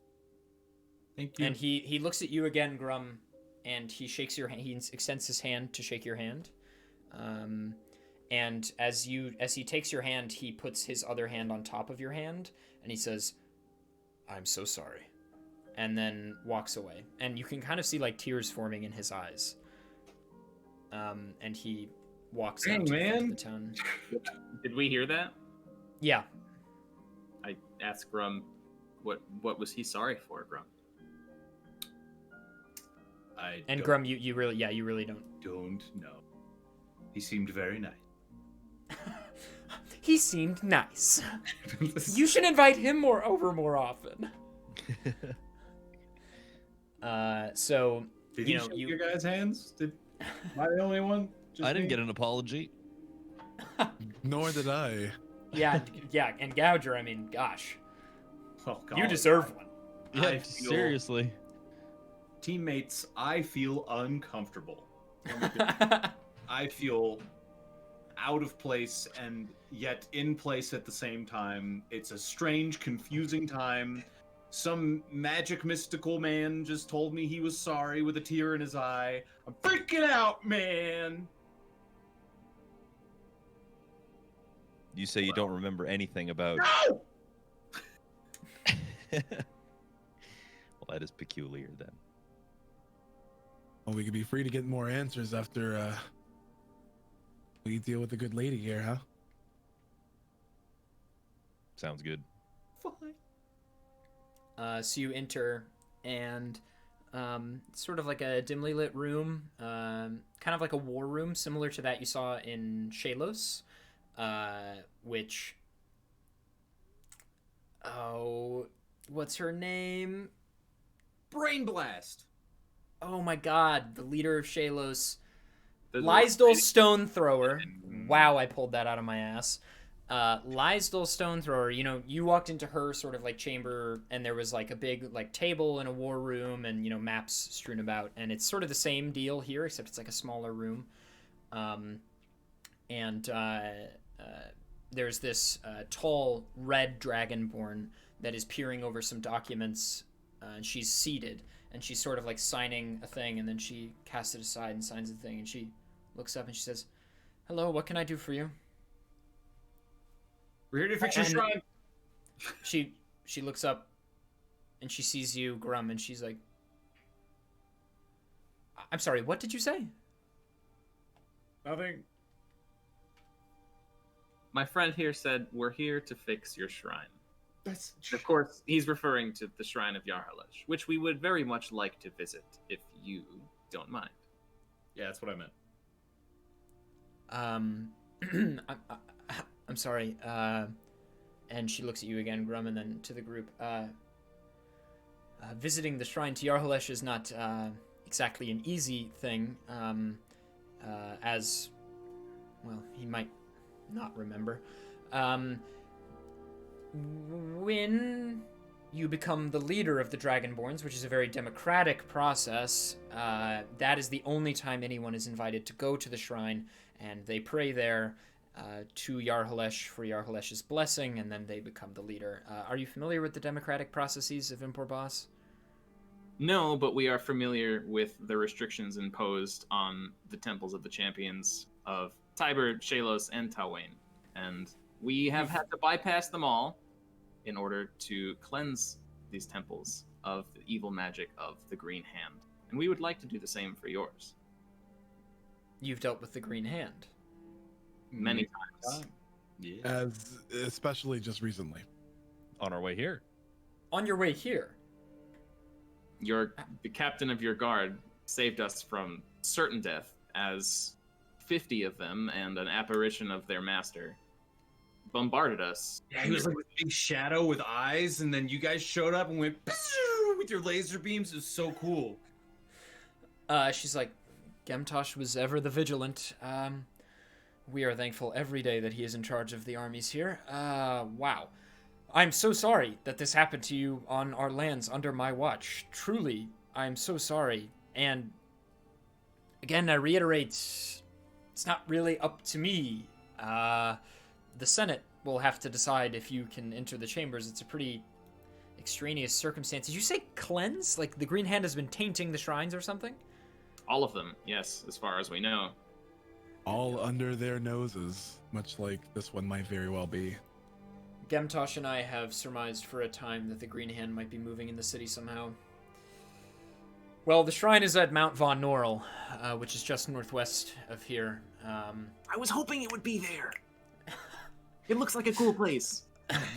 Is that you in character saying that? No, that's me, Danny B, saying that. I was hoping it would be there. Why? Because it's a mountain in the middle of the ocean. That's cool as shit. That's pretty cool. It looks like Hawaii with a boner. I'm really tired. I'm sorry. Hawaii has mountains. Yeah, but like a boner. Okay, cool. I got you. Now I see it. Now And I it's see it. in my head. And Dude. Yeah. she's like, whoa.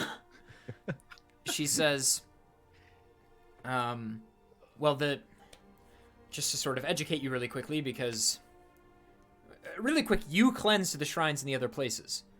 I'm just going to like show off the insignia that we were all branded with, like the Shalos S, and like yes, we cleansed. And The she's like, spirit of Solace himself imbued us with the power to do so. she gets up from the table and she walks over and she sort of touches your arm and looks at it. And she goes back to the table and she sort of sits on the front of it like this, and she says, I believe you. You seem like good-natured folk, and a blue dragon wouldn't lie about this. Yeah. Yeah, Guys. I seize on that and I ask her, what's the significance of him being blue? I just kind of look at my arms. Like I never noticed that I'm blue. Wrong thing to do. Just like, oh shit. Yeah. What's that about? She says, the story of the blue dragonborn is one wrought with tragedy, I'm afraid. I never met a blue dragonborn I didn't trust. I'll say that much. Trying to have a good moment here, Robert. Who's this? Man, I haven't been around since the PS2 was out, huh? Seriously. That's been a while. Wasn't it a TV show as well? Was it? I don't remember. Anyway. She doesn't seem like she's willing to say more on that. she seems sad about it as well. And then she says, about me? I think he deserves to know. I tell her. I'm curious. She walks up to you and she takes both of your hands and puts them in both of her hands, and she says, I can take you somewhere, and maybe you'll find the answers you're looking for. She says, I don't feel it's my place to say. Can my friends come? If you trust them, then yes. Okay, so only Kaya. Hey, what's the matter with you? Shut up, bird! You threw me at a giant, and I stabbed him in the face, and you don't trust me? No. I trust them all with my life 1,000,000 times over. She says, well, look, I can vouch for you in front of the Senate, but they don't convene until tomorrow. They convened this morning, not a few hours before you arrived, but there wasn't really much to discuss. There was 1 or 2 quick votes, and then they disbanded for the day, so it'll be until tomorrow that we can amass all 30 of them.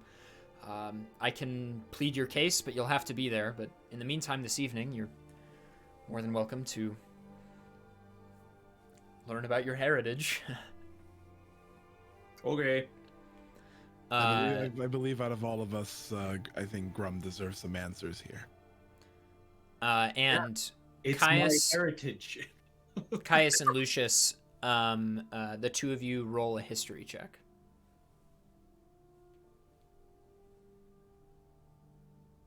I got a 9. I What'd rolled you get, Lucius? a 12. Lucius, you sort of remember, as she talks more and more about the Senate, that the democratic process in Impor Boss is, like, really well respected throughout Shalane. It's, like, storied and has been what they've used for hundreds of years, and leads to quick decisions often. So you feel kind of hopeful about this process. The senators, you remember, are... oh, God, I have it all written down here. Yes, the Senate is recycled every 2 years. So it's just a group of 30 citizens, like over the age of 25, that are randomly selected. And they... Why is the music stopping? This is very weird. Oh, it's just very quiet. And so it's fully recycled every 2 years. And the leader of the town is elected every 5 years. So every third Senate elects a leader, and they pick from among the common folk. They cannot pick a fellow senator. So it's kind of similar to the way the Romans elected people. And there are a few restrictions, just so that you, like, trust this woman. It cannot be the same person twice in a row. It cannot be someone who was just in the Senate the previous term. And it cannot be someone who is nuclearly related to the prior leader. So all these restrictions are in place to try to make Impor Boss as politically like just. Yeah, exactly. Because you can never be in power for more than 2 years at a time when you're in the Senate, and every 5 years it's just some random person that the Senate picks blindly. They pick someone without telling the person, and then just go to the person's door the next morning, and they're like, tough luck, you're the leader of Impor Boss for the next 5 years. The person's like, okay. So yeah. That's sort of what you remember about this. It's like really well-respected institution. So you're sort of hopeful that she and the Senate will plead your case in a way that might get you to Von Norrell safely. Okay. And, you know, legally. Do I know the last time that the Senate was recycled? So she was sworn in 3 years prior, so the Senate was probably recycled last year. Got it. 3 years, 1 year. Yeah, like last year. She would have the Senate would have been recycled. So they've been in power for like a year. And do I know who presides over the Senate selection? It's completely random. It's the leader of Impor Boss, when it's like selection day, just draws names from a pool of eligible applicants, which are people who haven't just been in the Senate and people who are over 25. Got it. So she did this herself. She chose the current Senate at random. Yes. Cool.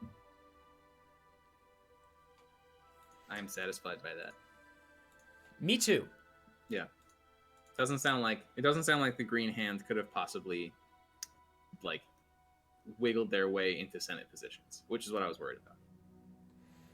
This is also, I like lightly designed this democracy in a way that low-key democracy maybe should be. I don't know. Just do what the Romans did. Pick a guy at random and be like, I don't know, defend the city. If you let us do that, it'd be like Kanye West or Ellen or something. Ellen. Yeah. I know you love him, so I got you a nuke. You shouldn't have, Ellen. Oh my gosh. So, this woman, the leader of town, also, I haven't looked at the chat in a while. Sorry about that. Hey, thanks for the one snowman bit. Appreciate ya. It's very cute. Corgo bits are personally my fave, but... what's her name again? Nemelos? So, you fool. So Nemelos then looks at you, Grum, again and says, do you remember anything? What do you mean? About your past here? Here? I've never been. Yeah. Well, I've probably been.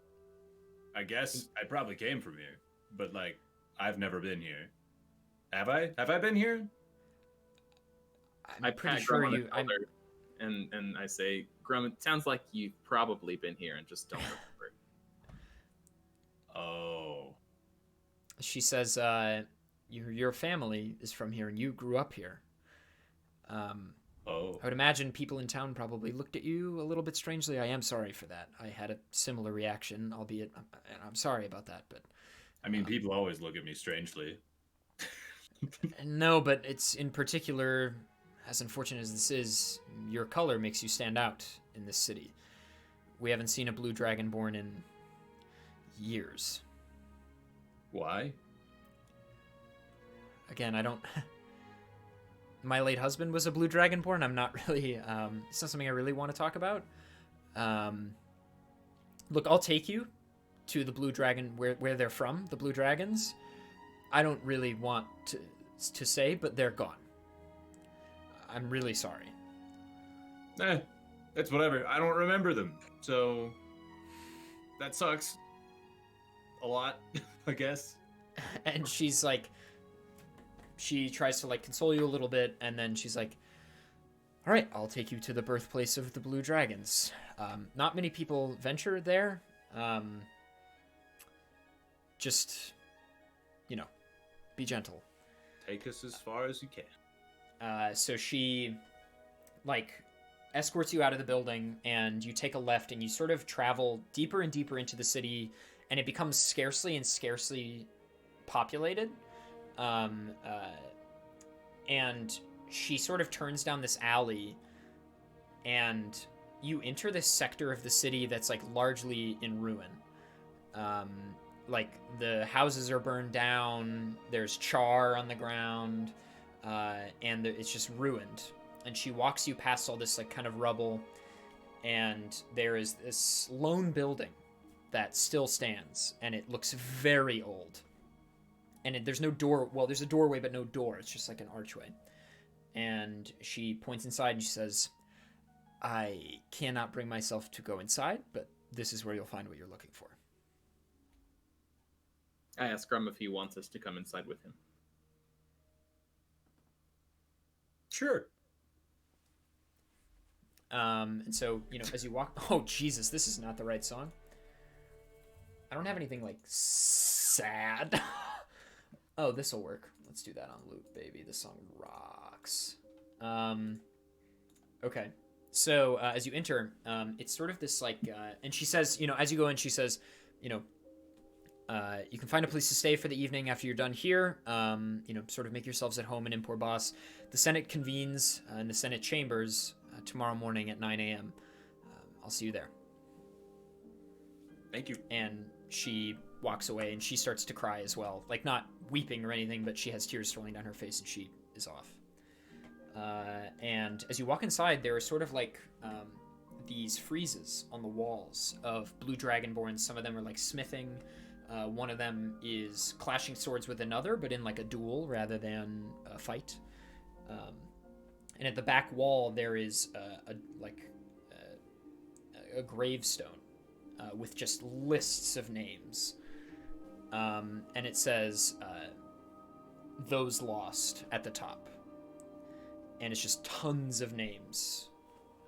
And then behind it, that's what you see. Oh. Well, I'm not good. I'd like to look behind it. You can roll investigation if you'd like. I will roll investigation. It seems like something I should do. I should investigate. That's a 4. It's very dusty inside. Well, I guess I'll approach the gravestone if there's nothing else that I notice. Does Grum have a family name? Huh? What? Do you have a family name? He would, but I don't. This is a question I should have thought of. I don't remember it, and Grum especially would not remember it. Got it. And I'm not sitting in that room with you guys, so it's you four medieval characters, and you turn to the left, and like I'm just sitting there in the corner, like Yeah. He's Yeah. a I think that I'm guy not knows here. something. Behind the curtain. I'm not here. Fuck. Yeah, exactly. Shit. Don't look at the man behind the curtain. I want a brain. The rest of you roll perception. Someone please perceive what I'm trying to show. For the love of God. What'd you get, Lucius? 13. Caius? 2. And Gouger? 15. It's really dusty in there. I don't know how this Lucius and Gouger, behind the gravestone, you sort of see like there's more writing, but it's like covered in dust and cobwebs.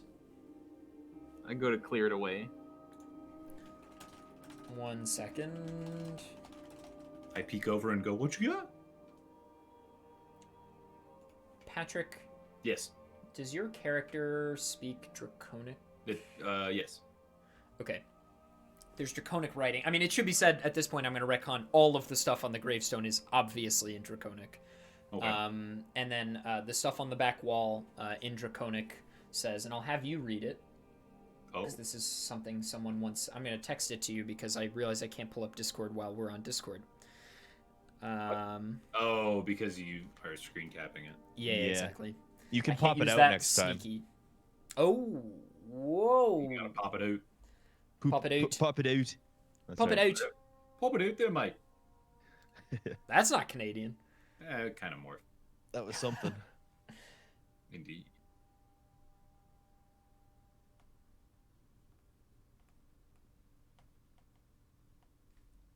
Okay, texted. Okay. Let me You pull read her up. that in Draconic. You don't have to relay it if you don't want to. Grum can read? I only have -2 intelligence, okay? It's fine. I can read and add some numbers occasionally. And remember the Fibonacci sequence. Not my heritage. Oh, that Grum do be remembering the Fibonacci sequence, though. So, it says, brethren may lay hands on to open. You put your hands on the wall, I was brushing it off, so they're already on there. and as you sort of like happenstantially put your hands on to the wall, little like sparks fly out of your fingers and travel along the walls, and the wall, like lights blue, and then you know it's that like Whoa. magic door And I eminence. say in response, whoa. And it opens, and then the gravestone sort of goes beneath, and there's a staircase downwards. Guys, I'm brethren. That's Yeah, that didn't happen when I touched it. Yeah.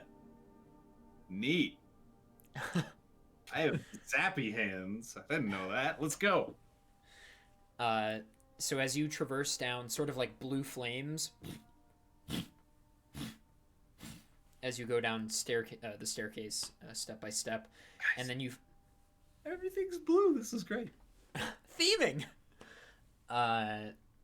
And as you make it to the base of the staircase, you find yourself in this room that quickly lights across the way, and there are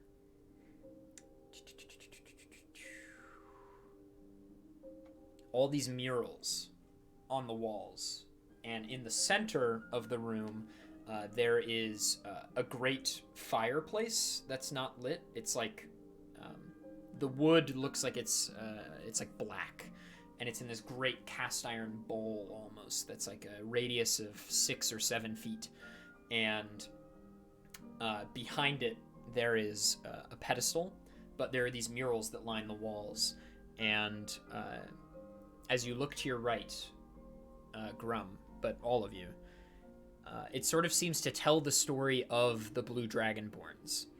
And the first mural is of a dragonborn, like building a house, and then the second one is of that dragonborn and several smaller blue dragonborns, and they're sort of like laughing while they shoot lightning out of their mouths, like kind of playing around. Then the third is of them like doing business and growing a community, and then the fourth is of them smithing and fighting. And as the murals go on, they depict this like very proud, very powerful race that clearly was blessed with great power and great knowledge of like the arts and crafts of the world. And as the murals continue, it's just sort of this continued story of them amassing more and more power. And then there's a frame of them building Impor Boss, and especially the section in which they live. So clearly this was like a founding group, if not the founding group of the city. So a very ancient group of individuals. And then there is a mural of some of them like conspiring. And then there's one after that, and it almost looks like they're building a ladder, or like a tower of some kind. It looks like symbolism, as most of these things were, but they're building like a tower upwards. And then the next one, they're climbing above the clouds. And in this next mural, they're like speaking with a god. They're speaking with a god with, which god are they talking to?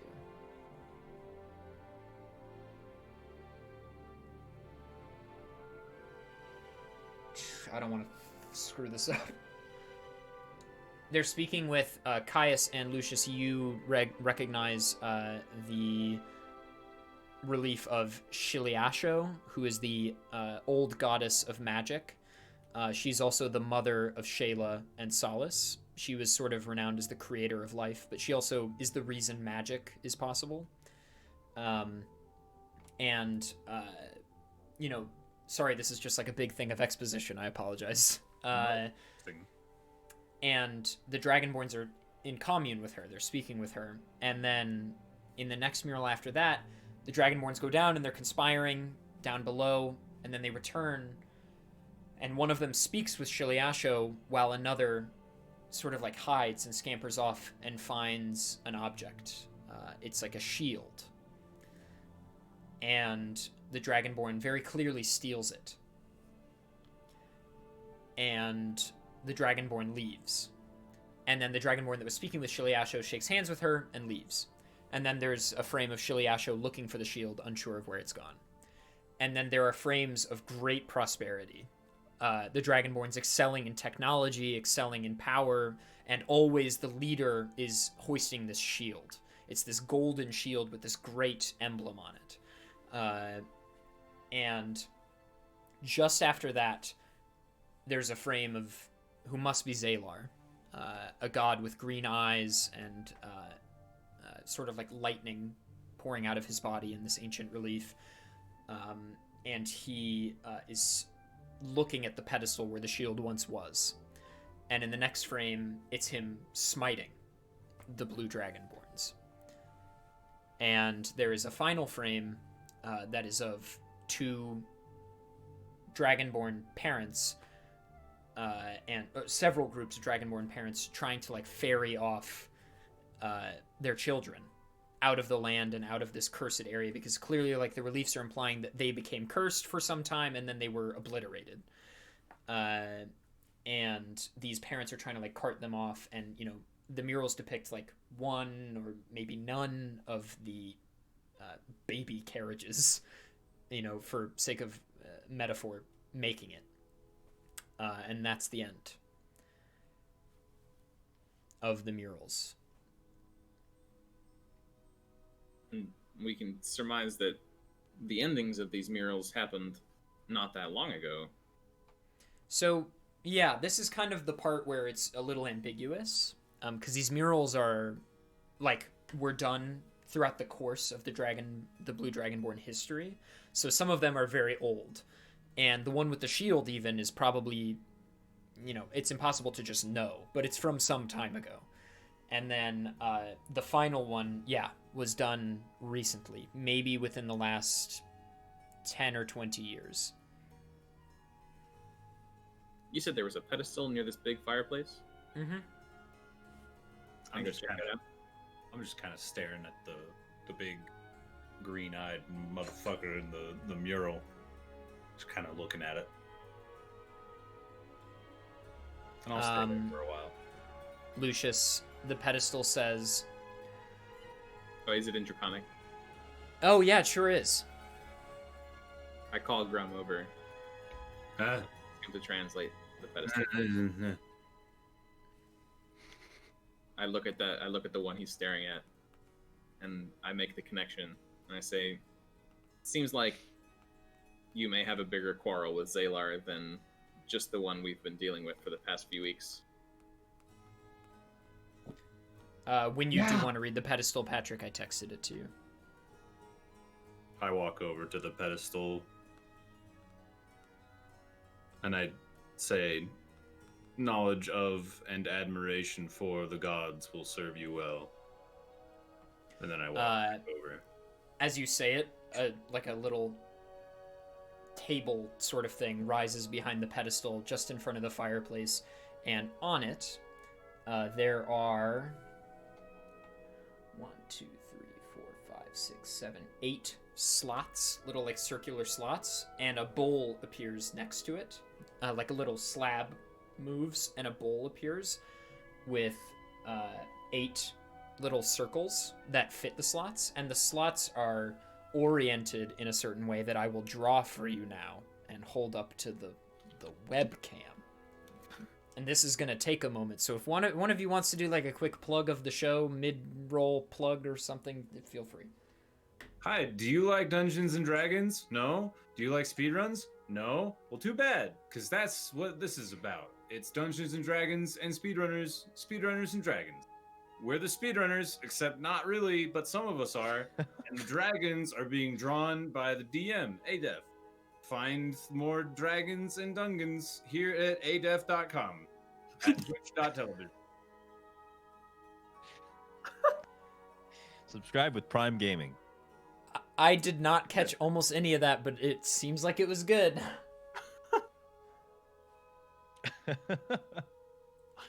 Apparently I'll have to go back and rewatch because I really wasn't paying attention.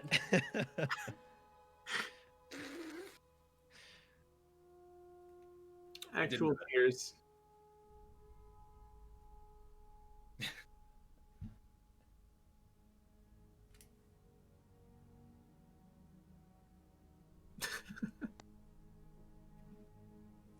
We got a puzzle coming up.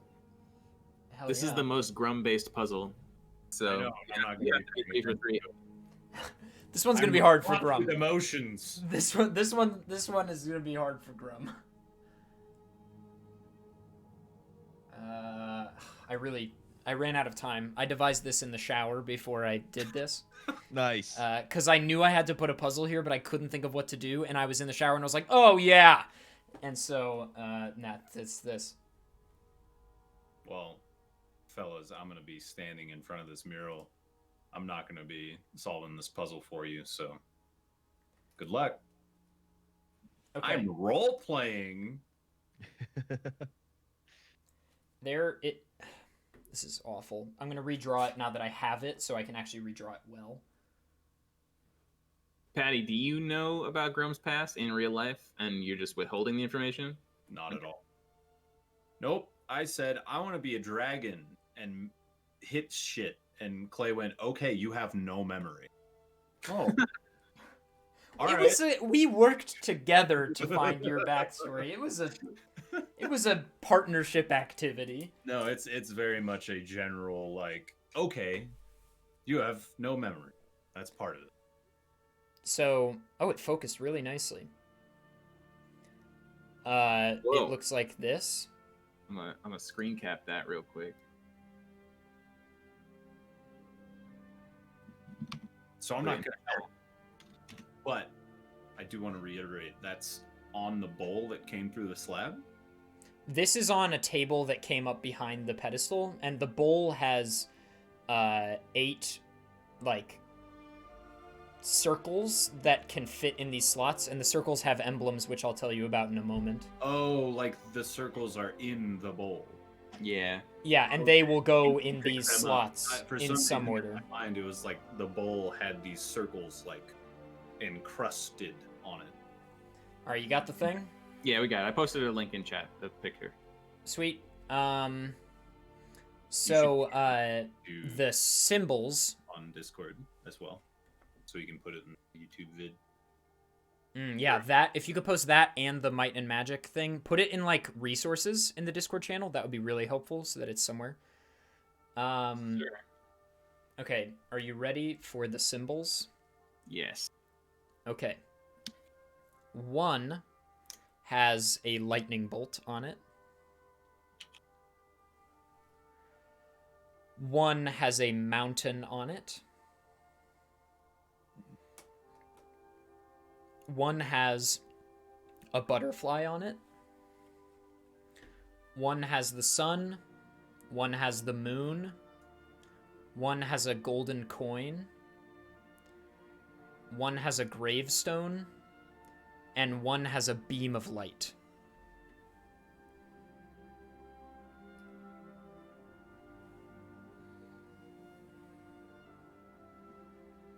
This is our first proper puzzle in a while, actually. Mm-hmm. Yes. I think I got the lead on this one, though. This looks like a family tree, maybe? Of the gods?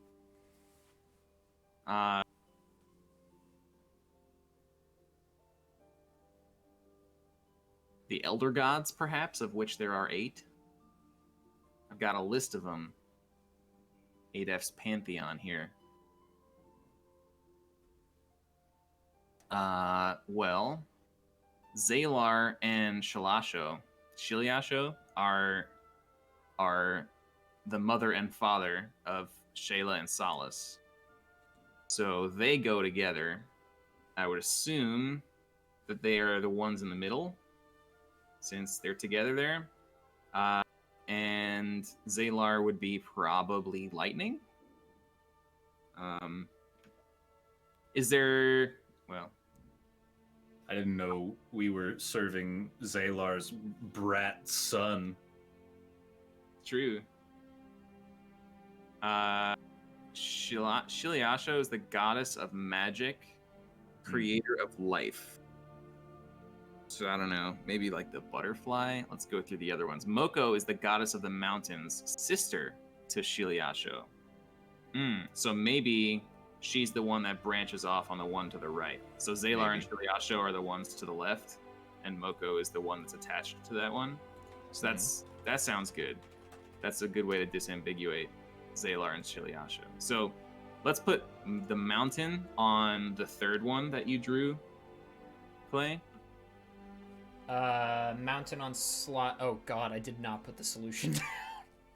I do know what it is, but it's going to take me 1 second.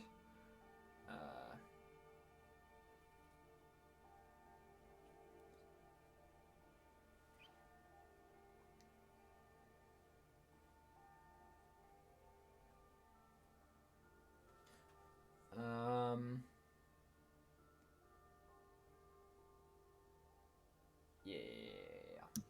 Okay. Where are you putting it? All right, mountain goes on the third one that you drew. I guess the first three. We'll go from left to right. So if you're looking at the furthest left, we'll call that position 1. Okay. And then position 8 will be the last one on the right. Okay. And just to be sure, 6, 7, and 8 are like the 3 that are all attached with. Yes, correct. Going up. Okay. Yes. So Zalar, Shiliasho, and Moko are 1 through 3. Okay. Then the other ones, we've got the God of the Sun. Oh, sorry, well, I didn't say what those are. Zalar is lightning, and Moko is mountain. I'm not sure about Shiliasho, so let's leave that one for now. I'm assuming it's butterfly, but we'll see. Does anyone else have this information, or am I the only one with the notes? It's going to be in a book that Bobby has. Oh, okay. I have. You sent me some information about the gods. Yeah, but you would also know it. I would know it. And so would Caius. But if Caius wants to reference it, it is in.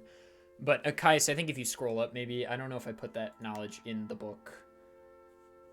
I'm gonna. Do you mind, Clay, if I post the link that I'm looking at in chat so other people can? No, that's. Is it just an image with nothing else? It's it's like text describing the gods. Yeah, that's fine. Okay. As for what you sent me, like the things of note, you left completely blank, so I don't know. All right. Well, it's this, Bobby. You'll find this in your book. That's actually what I'm looking at right now because I have not changed that list on any of these documents, so I'm looking at that too. So the two in the middle, I'm assuming are K and Fife. Is K how you pronounce it? QAE. Yeah. Since they are they're both the father and mother of Tifilio and Akshau, I guess. No, actually, sounds like Fife was getting around with both Kay and Balunch, since he's the father to both of those kids, but Kay and Balunch are mothers to each of them. So maybe not. Confusing. Well, the sun and the moon are both brothers, I suppose. I think, Danny, you might be tripping yourself up on how you think family trees work. Oh, yeah? What do you mean? You have flipped... I don't want to give it to you. Oh, okay.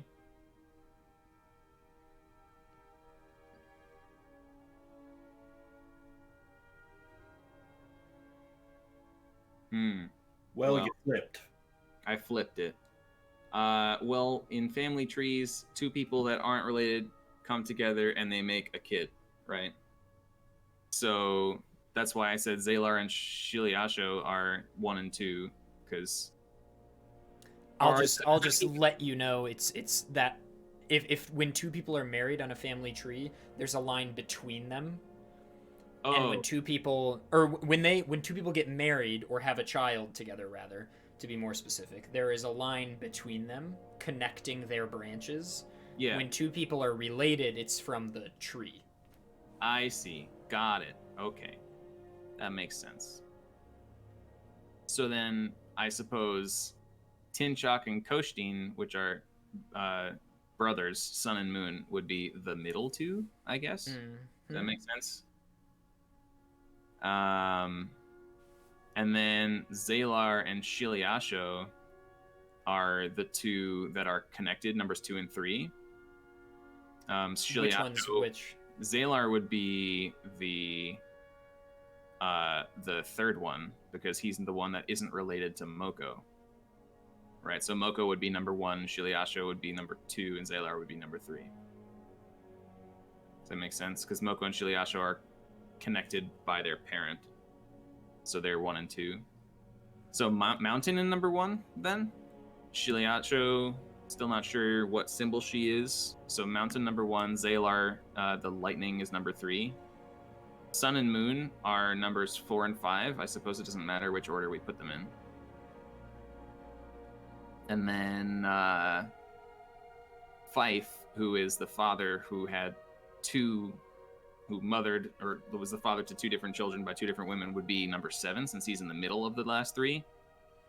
And then he's the god of death. So I guess he would be the gravestone as number 7. So we got the sun, the moon, the gravestone, Kay and Balunch, goddess of light and goddess of speech, trade, and bartering. So the coin and the ray of light would be numbers 6 and 8. I guess it doesn't matter which order. And I guess that just leaves the butterfly for Shiliasho at number 2. Yeah? If do you place the stones in? Does anybody else have any other ideas that go against what I just said?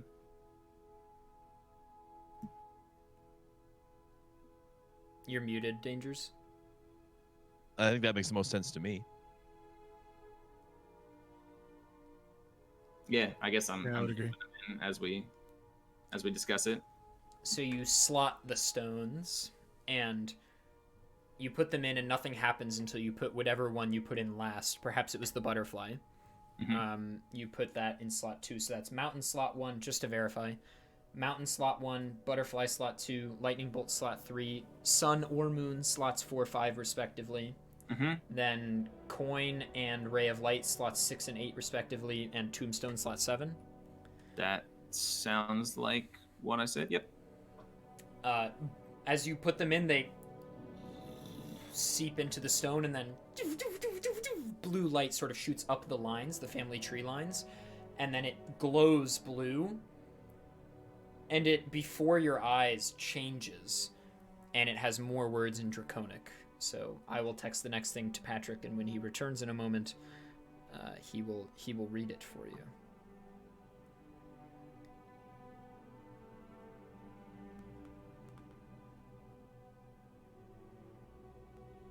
This was cool. Deep lore puzzle. Yeah, I wanted to. I don't know. Everybody's backstories. I'm trying to weave more into the thing now. Yeah. That we're a little bit deeper, and this is where Grum is from, and like literally the central thing. And I just sort of started with, well, we already decided there are no more of them, so where'd they go? And then here we are. But I really enjoy writing stuff like this. It's very fun. You know what Okay. I think fucked me up is that the tree is going like downwards is older here in this image. Yeah, it's Yes, yeah. Sorry, I should have done it the other way. That's a good call. Yeah, because I was like trying to imply that there's something before them, but I don't know about that. I texted you the next thing that is said on the new stone that appears, Patrick, in Draconic. I'm angrily having another ration in front of this mural. Above all, knowledge of and admiration for your family will grant you powers and thunderous applause from your ancestors. I asked him lightly to repeat it without food in his mouth. Because I didn't catch that. Yeah, I got you.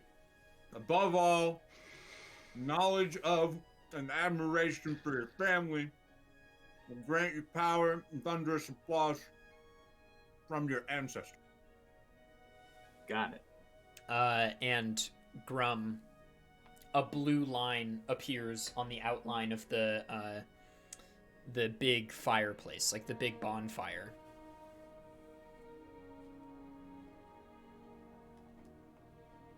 Okay.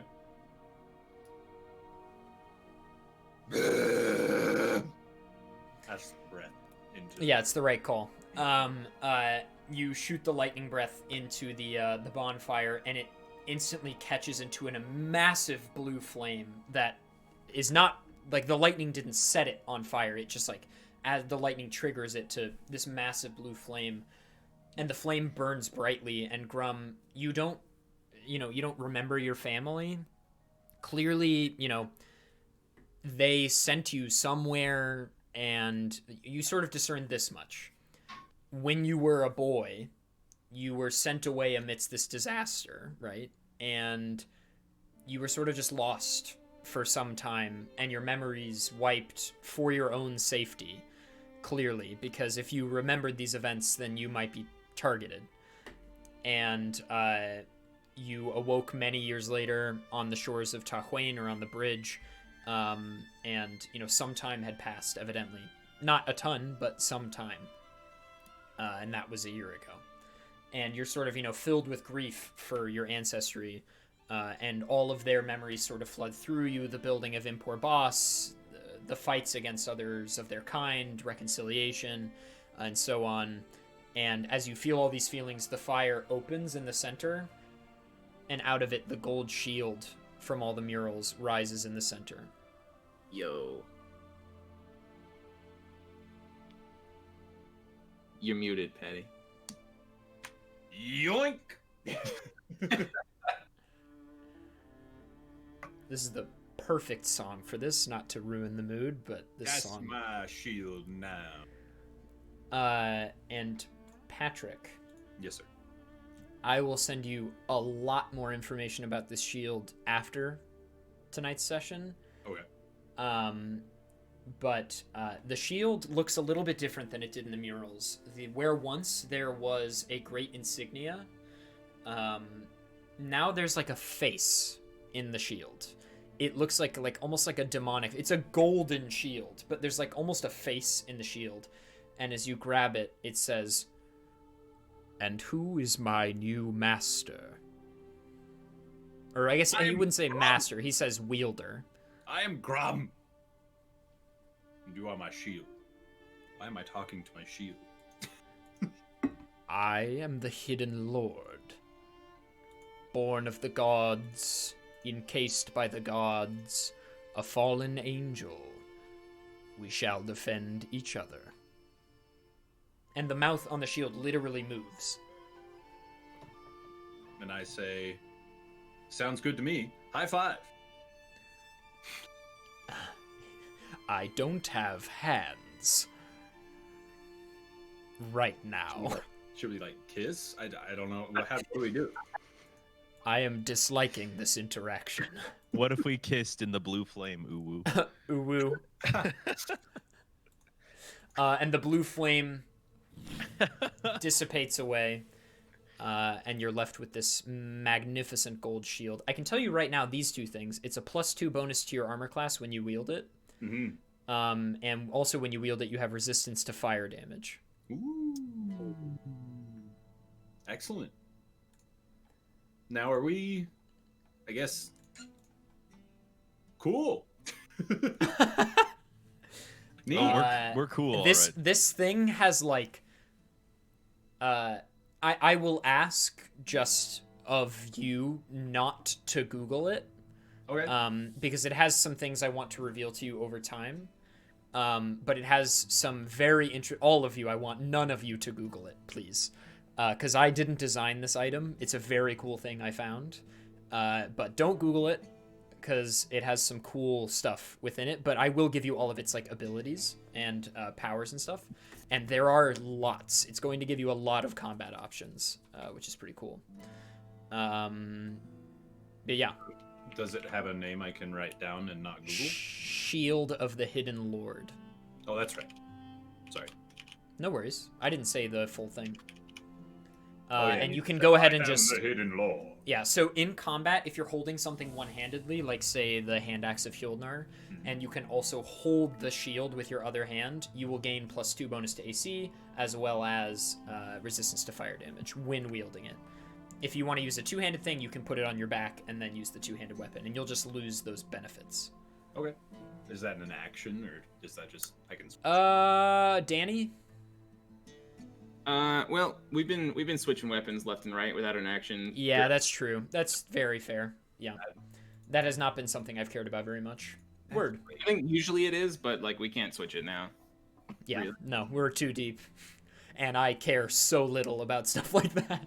Yeah. So we know nothing about the shield other than now I have, as long as I'm holding it, +2 to armor. +2 to armor class, as well as resistance to fire damage. And I'll just tell you, you probably won't need its other benefits tonight. But I'll get them to you before next session for sure. Okay. So, from a practical perspective, does this shield just take hits to the face for him? I mean, I guess. Wonderful. Literally. And the blue flame, dissipates, and perhaps you linger more on the murals of the blue dragons. But as you exit, and perhaps Grum exits last, sort of like one last look at the house before you sell it, flip off the lights and close the door and lock it. It's that sort of thing for Grum, I would think. As the rest of you sort of exit, he waits for a moment, heads up the stairs, and the shield of the Hidden Lord, the moment you're outside, is like, the sunlight. Is he just gonna say random shit? Rest of the campaign? I can't wait for this. This I'm is so great. happy. Hey, Hidden Lord, when's the last time you saw the sun? Oh, so long ago. How long? I don't... A long time. But you were made by the gods. Don't you know how to count? I was among the gods and I'm trapped. I've been trapped. Oh. Okay. Well, Can we go now? we could go.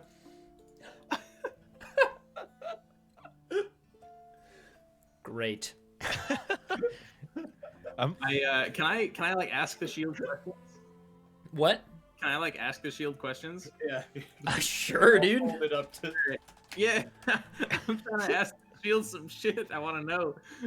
Well, I couldn't help but notice in the murals that it seemed that the clan of blue dragons were smited due to their interactions with you, Mr. Shield of the Hidden Lord.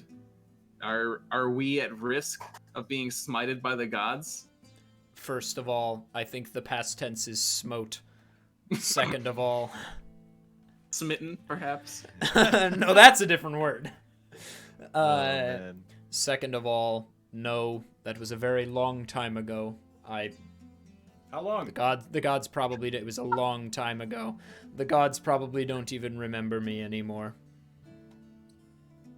Okay, well that's good to know. Well, we I'm remember you, Shieldy. I forgot you.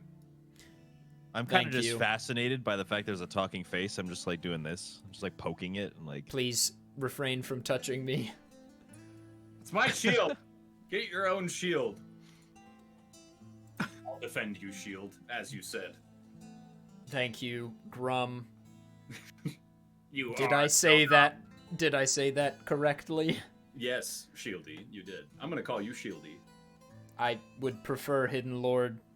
Sounds good, Shield. I'm disliking this partnership. I put him Yeah. back. Okay, he says, warm. I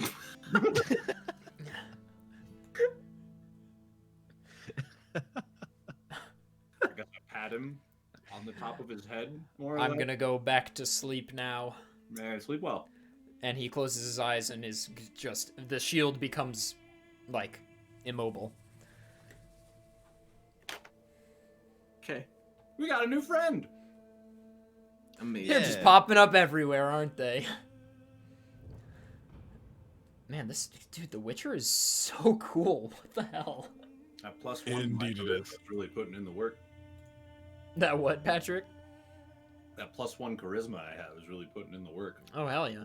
Everyone wants to be friends with Grum. You're just so... easy Grummy. to be friends with. So simple. You need so little. The lowest common denominator. Hey, there's something to be said for it. So, as you walk sort of out of the ruins of this old blue dragonborn part of town, and you reemerge into the city proper, you hear a voice from your left, and it's loud, and you recognize it immediately. Oi! What the hell are the chances we meet here, eh? This is ridiculous! My boys! Boys! I know these boys! He's just like talking to random strangers. He's like, I know these boys! Boys, get over here! And you look over, and it's Luck. And he's smiling back at you with that big old grin. As luck would have it. And he runs up and he's like, boys, it's good to see my boys in there. I love these guys. These guys really fuck shit up. I like these guys. Nice shield, bro. That's good. High five. Nice. Should have High seen it 2 five. minutes ago. What happened 2 minutes Out ago? of nowhere because I felt cheated out of the one with Shieldy. He returns the favor. Good, good, good. And Luck says, what brings you lot to Impor, boss?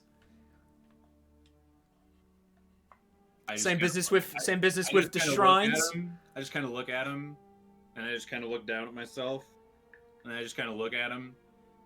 Oh, right. Dragonborn, dragon. Right, okay, yeah, this guy. Because I said that one thing that one time about I wanted to kill a dragon, still do. And you got very upset about that, rightfully so. I'm sorry. I grab him, like I pull him in and like clasp my hand over his mouth. And he like pulls himself away. I can imagine that Luck saying he wants to kill a dragon gets everybody kind of like. yeah. Everyone in the street is like. And can Luck roll for initiative against the entire village, please? Luck will be killed. Luck will be hanged this afternoon. And Luck sort of is like, same business with the shrines, I imagine, with you lot. Don't be so loud about it. It doesn't matter. Who can't you kill, am I right? Yeah, well, He's got a point. Since we last spoke, we cleared up the shrines of both Tahuin and Shalos. Well, that's exciting, isn't it? Since we last spoke, I cleared me father's homeland, so that's done. And I figured, where's a place I've never been, you know? And Impor Boss, one spot on the map I never been to, so I thought, well, you know, bound to be riches wherever I go. Luck has joined your party. Dun, dun, dun, dun. Also, Danny's dog has the zoomies hard right now. It's not on stream because he's cropped, but it's very funny. While I'm muting my mic, he's just doing circles around the apartment now. Love it. So yeah, he says, boys, as luck would have it, I've got a job. Bit of a job's come my way, bit of a money bringer. It's a one night only job, if you're interested. First come, first serve, of course. I could find some other sortly group of 4 folk, but I trust you guys, I do, and I think these are a good group of guys. Well, You in? we are looking for some time to kill for a single night, so. Time to kill. That's good. That's good. Oh, you're serious? Okay, yeah, sure. We have until morning. Can it be done tonight? What do you got in mind? Why don't we go somewhere a little more private? How's that sound? Oh, now you want to talk in private. I can whisper, I can. Here's my whispering voice. It's my whispering voice. So, yeah, let's go to my hotel room, eh? Sound good? He does, like, the finger guns, which, like, there aren't even guns, so it's, like, really weird. He's like, pew, pew, pew, and you're like, what? So he takes you back to, like, this hotel he's staying in, and it's, like, an actual hotel rather than the, like, tavern inns. It's, like, just floors of rooms. And, he lets you into his room, and he sits at... Does he have a snack bar? Yeah, there's a little snack bar, and there's a little, like, icebox thing with, like, some drinks. And they all cost money to take. Well, I'm gonna grab a drink. Okay. He sits down at, like, this round table, and there are a couple seats, and he pulls up some other seats. He's like, please take a seat then, lads. I'll give you the rundown on the job. And he says, after you sit down, he says, so there's this guy, right? This annoying figure, right? And his name is Charl, and I'm going to spell that for you because he's incomprehensible. Charl, Charl. He says, Charles the singular form of Charles. Yes, one Charl, many Charles. Correct. Several Charli. Oh, maybe that's what Charlie is. More research is necessary. He says, Charles a lad I've done business with a few times. I like to, my hobby, obviously, killing things, doing jobs. But I have another hobby, which is, collecting rare goods, maybe selling them for a higher price. And my mother, back in Tiber I found it, my mother had this goblet. It's a very nice goblet. It's golden with, gems around the rim, right?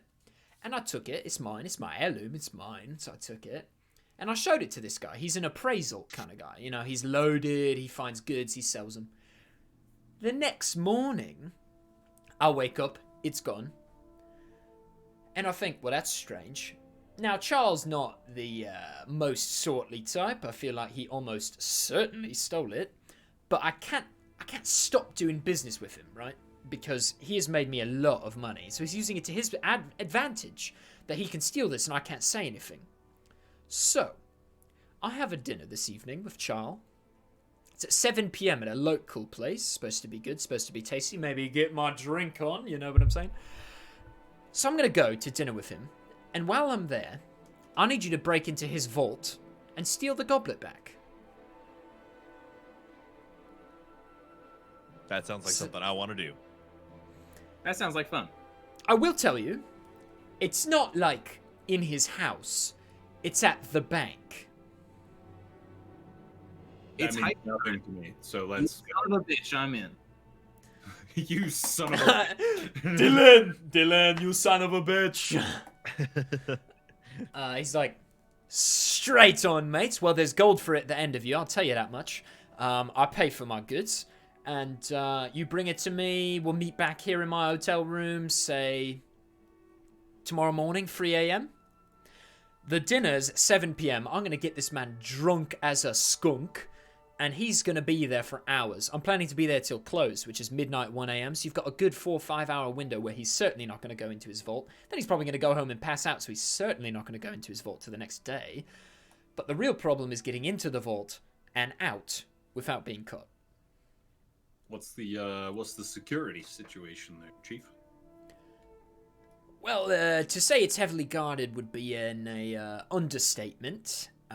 It's a proper safe house, meaning a house full of safes, for the people of Impor boss. Fuck you. Fuck you for that. Fuck you, mate. Fuck off then, huh? Out of character. Fuck you. Love you too. And he says, so it's about a mile outside of town around this path that takes you deep into the mountains, right? And the rich, the noble, they house their goods and their money here, right? This is sort of like the money under the mattress. This is the real safe place. You've got to be sort of a nobleman of good regard. You've got to get a recommendation to get a safe here. So I have procured a note. I didn't know who I was going to hire, but I knew I was going to hire someone. Chances are it's going to be you guys now, which is great. This is a note to have a safe inside the bank. So this will allow you to open an account. Certainly going to get you inside at the very least. But it's not going to be under any of your names. It's going to be under an alias. One of you is going to have to go by Lord Allar. Lord A-L-L-A-R. Lord Allar. There's no description of what he looks like physically or anything. You just got to embody this guy. And that's your way in. But there's guards swimming all around the place. They're walking or like standing. And they are... there's a lot of them. It's a dragonborn like prison for money, basically. Other than that, it's up to you. Dealer's choice. Do whatever you want. I don't think I'll be able to pass off as a noble person in this town where everyone knows that my entire race is extinct. You don't want to go where everyone knows your name? Sounds like this might be the job for the half elf. I sense another fuck you coming. Cheers, Patrick. I also have had to go to the bathroom for over an hour now. I would like to take a quick bathroom break. I don't know. I'll talk to my shield while you're gone. Okay, yeah, he won't talk back, just so you know. That's fine. Okay, cool. You No, guys can I also... Oh, you know what you should do? You know what would actually be really, really fun and a very interesting mechanic and could blow up in my face, but I don't know? Use this time to discuss your plan while I'm not here, and then we'll just see how it plays out when we get there. Sound good? Sounds good. It'll be you versus me properly, I guess. Take that headset off. Yeah, here it goes. Okay, I've got an idea. Anyone else have an idea right off the bat? Well, I have the ability to teleport, and I haven't used it yet, and I really want to. Awesome. Oh, Great, because absolutely I- do that. You being noble person, because you have that amulet of super duper confidence, and everyone will believe you. I am What also. I would suggest is that you bring in a like sack what you want to put in the safe, but you don't want to show them, and it's going to be Gouger. Yes. Gouger's going to be the one to crack the safe while you're alone in the safe deposit thing. Okay, that sounds perfect. Brilliant. Meanwhile, Bobby and I will have snacks.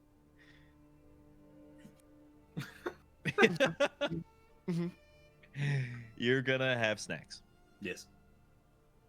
Yum yum yum. Okay, but how can we work a teleport into here? Oh, true. Can you teleport other people, or can you only teleport? Ooh, teleport to an unoccupied space that you can see. Doesn't say I can do it to anyone else. See? Yeah, I have to be able to see it. With your own eyes, or could it be through like any reflected surface? Ooh, it doesn't. As long as I can see the spot, and it's within 30 feet, now I can teleport there. So through a mirror sounds good to me. How many times can you teleport? Just one. Actually, no, I can use it twice. Okay, so In and out. I would say You think these these safes have keyholes? Okay, here's what we're gonna do. I We're was not thinking, gonna- like, maybe the we're safe, not- like, in different rooms. Like Here's what we're gonna do. We're gonna ask adef if the things that you're carrying teleport with you. We're not gonna tell him that I'm in the bag. They have to though, right? Otherwise, I'd be Otherwise naked. he pop up naked and all this shit would be Right. Exactly. So you're just gonna tell him that you just have the bag and it's a prop for the safety deposit box, and there you go. Perfect. Perfect. All right, we're good.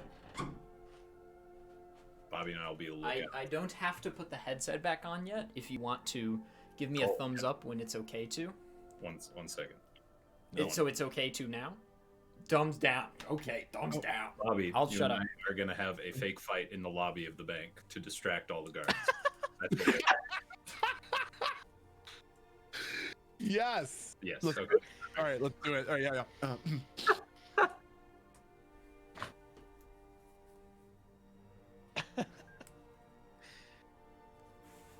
Welcome back, Dungeon Master. Stop. Stop it.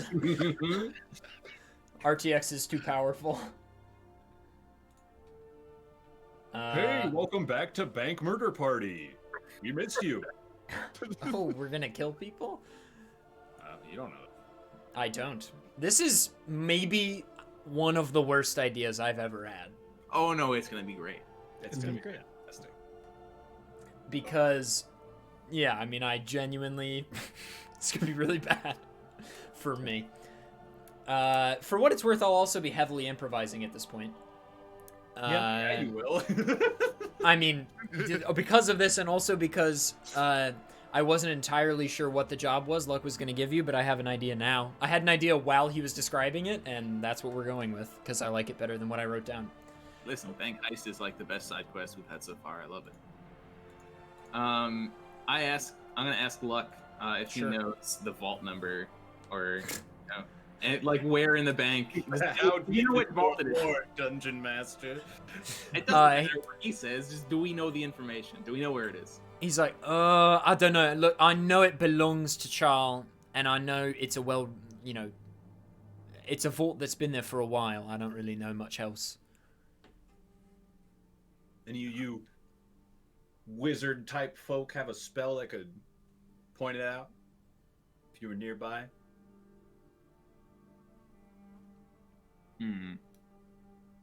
Is the goblet a magical item? Actually, yeah, it is. When you drink it, you get drunk instantly. That's amazing.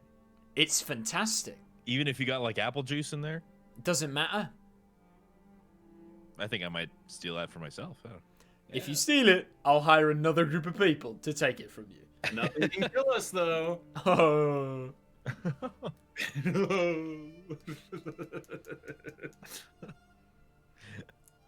You guys just let me know if you have any other questions or if you're ready to execute. I think we might be ready for it. Do we have any more questions? I'm so excited. It feels so I good am to be in the prepared seat for of it. not knowing things. I am prepared personally. I will leave it up to my heist mates. I need to ask the DM a question. If Yeah. an object is described to me, can it be considered a familiar object? I don't think so. I think you have to have seen it. Okay. So I can't use the locate object spell. No. Okay.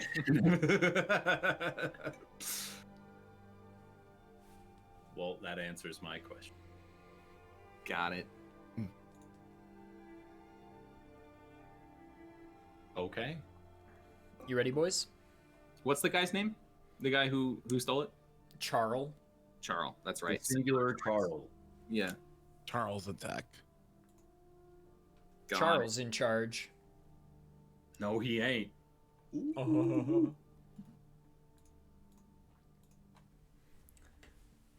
Okay, I will ask firstly, it's important, like, you know what? I'll trust you. Okay. So here's what's going on for you. We're approaching the bank, right? So Luck, bids you farewell and is like, I'm going to the dinner then, lads.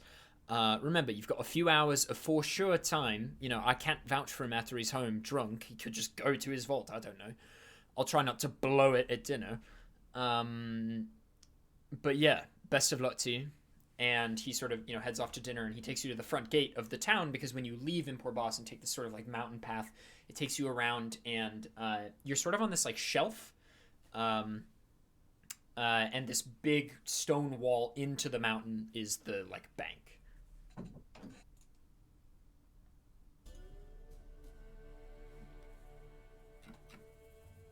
And you're in front of it, and there are 2 Dragonborn guards in front of the entrance. Are all 4 of you there? Yes, for now. Lucius is there with a large sack, and Caius and I are a ways behind. We're in separate groups, and Gouger's location will become apparent to you. I'm gonna guess he's in the fucking sack. No. Why would I be in there? The classic bring the small one in the item you're putting in the bank technique. It's never been done before. Never been done before. This isn't a cliche. No. I'm browsing the scenery somewhere. Yes. He's off doing important things. That's fine. You could always retcon it now if you wanted to, because I still don't know. But anyway. Yeah, Lucius, are you dressed in anything different? No, I'm wearing my full armor. I'm trying to look as important as I can, as rich as I can. Okay. Yeah. As you approach... I'm wearing my necklace of Kinnear proudly on display as well. Okay. That's a very nice necklace. Yep. The 2 Dragonborn guards approach you and they say, welcome to the... Well, not simultaneously. One of them speaks. Welcome to the Bank of Impor Boss, my friend. How can we help you today? I show him the note, and I say, I was recommended by a good friend, and I would love to open an account here for my valuables. Lord Alar, could we see some identification, please? and I tell him that I have none by which to prove my identity. They say, Well, I'm sure you can understand, being a nobleman yourself, that we can't just let anyone in. I've never heard of any sort of standard form of identification. How can I prove myself to you? Well, I guess, yeah, we don't really have a standard. This isn't 2020, but, Thank God. adef now realizes there's no driver's licenses. We didn't think that one through, huh? The whole identification thing? You fuck off, Patrick. No! They say, oh, I don't know, a deed to your home or something. Now that you say it's strange, it is kind of strange. Do you promise you are who you say you are? I pull out my wallet and I just dump out like 100 gold coins into my hand, and I'm like, I promise I am who I say I am. They're like, and I'm just like flaunting my wealth. Yeah, and they're like, yeah, this guy's legit. And they part and they welcome you inside. That's great. I thank them. I ask them, who should I speak with inside? It will become immediately apparent. There's only one desk. Thank you. Yes. And so, you walk inside, and first of all, stakeout. Stakeout? Stakeout. Stakeout? Steakhouse? Steakhouse? Steakhouse. Steakhouse. We're gonna go out back tonight. Steakhouse. What a way to spend your Father's Day. What's Sorry. this? There's this like weird seam in the middle of my webcam. Are you guys seeing that, or is that my monitor? I think it's your monitor. Monitor. You might have a line of dead pixels. Tough. Well, at least You it's not might on the have- stream, so that's good. Good monitor. Fuck. Anyway. Okay, so, Lucius, you enter, and, as you step inside, it's this very tall room, and there are sort of, like, accountants, some of them Dragonborn, some of them other races, sort of walking back and forth with, like, promissory notes or whatever the fuck. Like, lots of, like, documents, and they're, like, signing stuff and, like, looking over numbers and, like, conferring with each other, and there's a lot of hustle and bustle, but it's not densely packed. It's like, a person here or there. Do I know And Charles' there's... last name? Pardon? Do I know Charles' last name? No. Okay. Well, yeah, no. Luck failed to tell you that. Got it. And there's a desk at the end of the hall, or the end of the room that you're in, and there is a man sitting there. A human man. Okay. Well, I walk up to him, and what does the note actually say that I'm holding? It is a recommendation. It's like an official thing. There's like a little note that says that they're anonymous on purpose, so as not to reveal the identity of other vault holders. But it is like a very official document from this bank that has some kind of identification on it, like whether magical or otherwise, that they know it's legit.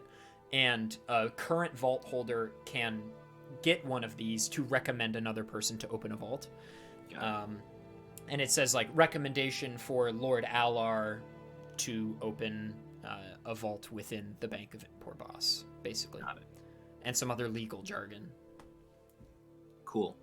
Well, I'm gonna go up to the teller, I guess, and I'm going to ask him to please open an account in my name, Lord Alar. Lord Alar, excellent. We're happy to have you doing business at the Bank of Impor Boss. We'll just need a few things to get you started with your vault here. Okay. We're going to need a drop of your blood, and we're going to need a hair from your head, and we're going to need your life. No, that's a trade joke. But we will need the blood and the hair, though. And we'll need your signature on a few documents, and then we'll get you on your way. Is this what you're putting in the vault today, sir? I'm not allowed to ask that question. Forget I asked that. Anyway, here's the documents, and this, like, weirdo slides these documents over and slides you a vial, 2 vials, and he's like, blood, hair. I ask him, and what do you need my blood and hair for? The blood is to prove that you're like cool. You know what I mean? Like, I don't know. It's like this weird thing we do. And you gotta like shed blood to prove that you're in it. You know, you're in it. It's a very official bank. Definitely the weirdest bank I've worked at. I got transferred here from a place in Silesia, normal bank, like where people put money. People put like humans and stuff in these. This is a weird bank. I'm not allowed to tell you that. I didn't say that.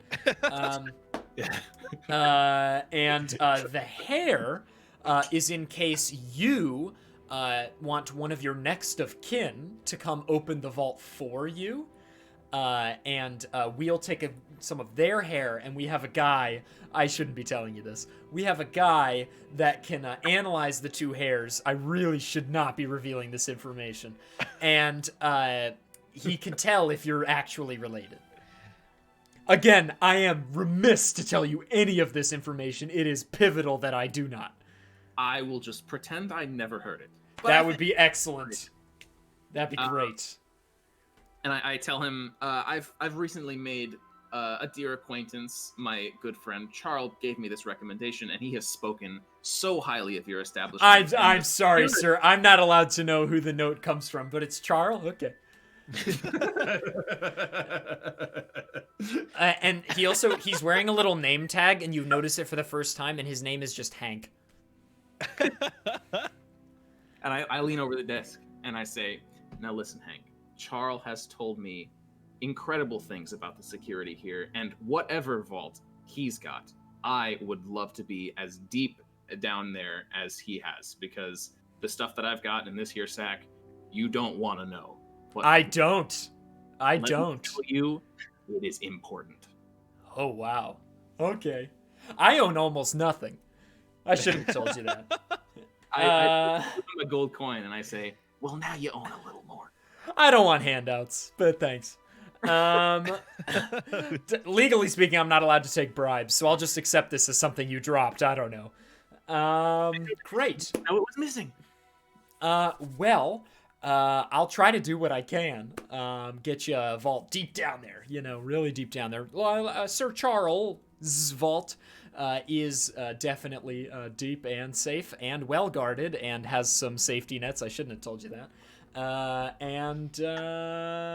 You'll be down there. I thank him for his service. I thank you for not telling my boss I said anything. Hank, we're buddies. I would never tell on you. I don't know about that.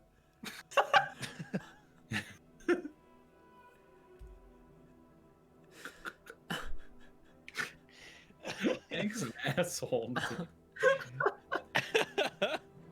Bro, Hank should be... Hank is a freaking sociopath. Hank really should be in the party. What a chaotic individual. Oh, I'm so happy. Hank takes the note that you gave him, and he Danny's crying.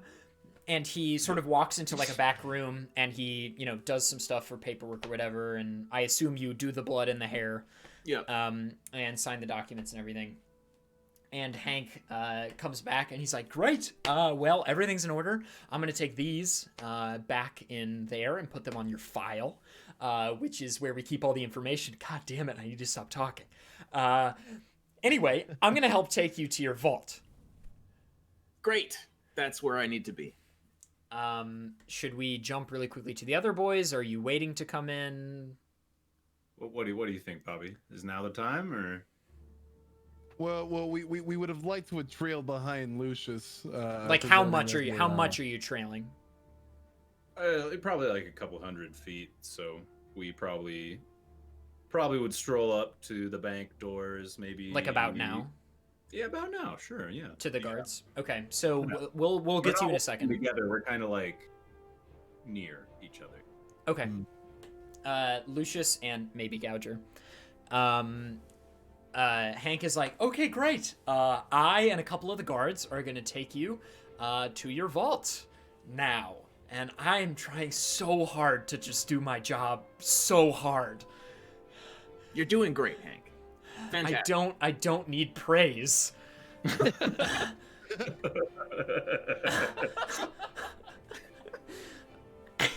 And he's like, ah.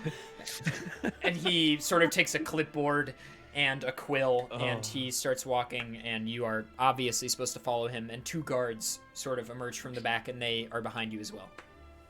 Okay. Hank makes me so uncomfortable. This is the kind of guy you meet, and you're like, I don't want to be associated with you. We're gonna leave you now. You sort of go down a hallway, and we're gonna jump to whomever is first between Grum and Caius. Bobby. Or Caius, yeah. Okay, Caius, we're at you first, and you've made it to the guards, and they say, hello, welcome to the Bank of Impor, boss. How can we help you? Hi there. I'm assuming you're the first person that everyone sees before encroaching upon this establishment here. Yeah, well, we are the guards, so that's correct, yes. I almost did Hank again. Elf, I have business here. Pardon me. Yes, thank you. Excuse me, Elf. Excuse me. Yes, excuse me. Excuse me. Excuse me. Excuse me. Guys, and the 2 guards sort of break you up, and they're like, whoa, hey. No, whoa, it's chill. I was just exercising my right as a dragonborn of Impor boss to step in front of this lowly elf. Okay, well, we don't really have any, like, race-based line-skipping policies. Look at him. Excuse me, I am the bodyguard of Lord Ayla, who is in there right now making the... I don't care who you know inside this stupid bank. I want in there. Before you... Who are you? And one of them breathes fire into the air and, like, is just like, everybody shut up. Everybody be quiet and shut up. Oh, yeah? Well, and then lightning. And then he puts his spear to your throat, and he's like, you are not allowed to cause violence on the premises. Do something. And he's like, I mean, I'll just cuff you. You can try. Is that a threat? It could be. And then the other Dragonborn is like, Kyle, step down. Yeah, Kyle, step down. What is with all the people who work for this bank's names? And he's what is the one who said that, Steve? Sir, he's talking to you, Grum. He's like, sir, I'm sorry for that. We'd really appreciate if you could just keep it calm a little bit. And we'll attend to all customers equally. That's our policy here, no discrimination. I get to go before this motherfucker. Right, but if you would excuse me, I would need to attend to my lord that I'm supposed to be guarding. Right now, because you got a lot of lip, man. And then the guy's like, all right, this is stupid. And they walk behind you, Grum, and they cuff you. Or they attempt to if you want to Well, like to try and break. You can try to stop them from cuffing you first, if you'd That's like. even better. Make a strength check. This probably isn't even a bank. I'm going to use my inspiration point to re-roll this motherfucker. Oh, wait, Okay. Wait, no, never mind. Yeah, I got to use these, though. We're not going with that. I want this to work. One more time, please. That's good. That's really good. That's a 23. Okay, yeah. How do you want to resist? I would like to resist. They're trying to cuff me right now. Yeah, they're trying to grab your arms and cuff you. Like both of them are? Yeah. So, how strong can I resist here with a 23 is pretty good. I feel like, you can't kill them, but like... Right. I don't want to kill them. Yeah, I mean, tell me what you want to do. Okay, I would like to incapacitate them. How so? I think that, I don't have weapons drawn or anything like that. I would like to first throw them off, not necessarily throwing them, but like I gotcha. And then I'm gonna grab Shieldy. Okay. And I'm just gonna whack one of them and then whack the other right on the head. To knock them out? To knock them out. Yeah, I mean, you are able to... And they both get knocked unconscious. All right, so I look at Bobby, and I make like a signal, like, let's go in. And as soon as we reach the door, I grab Bobby, or sorry, I keep saying Bobby. I'm bad at the character names. Grab Caius and throw him like into the bank forcibly. and The classic make a commotion. Yes, and You're doing all the bank sprinting, heist plays. screaming my head off, and throwing like fake punches that are just missing. Bobby and I are tussling. I would like to cast the command spell at a second slot and yell help. Boom. Doesn't command like make people help you? Help! The commotion. All of these like associates start running towards you, and like 5 other Dragonborns who like are disregarding the fact that you're a blue Dragonborn, which is equally startling. They're like grabbing your arms, Grum, Right, and there's I'm struggling and I'm screaming, "This motherfucker insulted my heritage!" they are doing get help. Last blue Dragonborn! They're doing get help. They're doing get help. It's good. And they're restraining you with all their might, and they're like, and one of the like bank associates runs up to you, Caius, and is like, "Sir, is everything okay? I'm so sorry for his behavior. I think." Get this blubbering Indian off of me! I am the bodyguard of Lord Alar, and if you would just lead me to him, then Fuck Alar! This is bullshit! And Grum, suddenly you feel your eyes getting very heavy, and you've been tranquilized, basically. There is an elf in like the high corner of the bank with his bow drawn, and the string has been loosed, and clearly some special tipped arrow has been put into your neck, and the elf sort of is like, "Yeah," and then slips away. And they like restrain you and tie your hands and escort your unconscious body to like some kind of holding cell or something. Good God, this is getting so complicated so fast. Caius, what's your next play? as he's being dragged off, I do urge everyone to be quite gentle with him, for he is the last one. And they say, so you are like partial to his cause? Do you want to completely eradicate the blue dragon? No, I mean, we're not gonna kill him. There's just a lot going on right now. Right, where exactly is he going? The holding cells. In this bank? I don't think we really have to tell you that. For fear you might go kill him yourself. I just wanted him away from me. However, I do wish to seek attendance to my Lord Alar. Where might he be at this moment? Are you talking about the guy with the horns? The guy who was here before us. Yeah. I mean, I think Hank is taking him to his vault. And in all the commotion, they're like, "Look, I can take you." And one of the attendants, who's just like a numbers guy, is like, "I'll take you." Okay. Then I will be led to current position.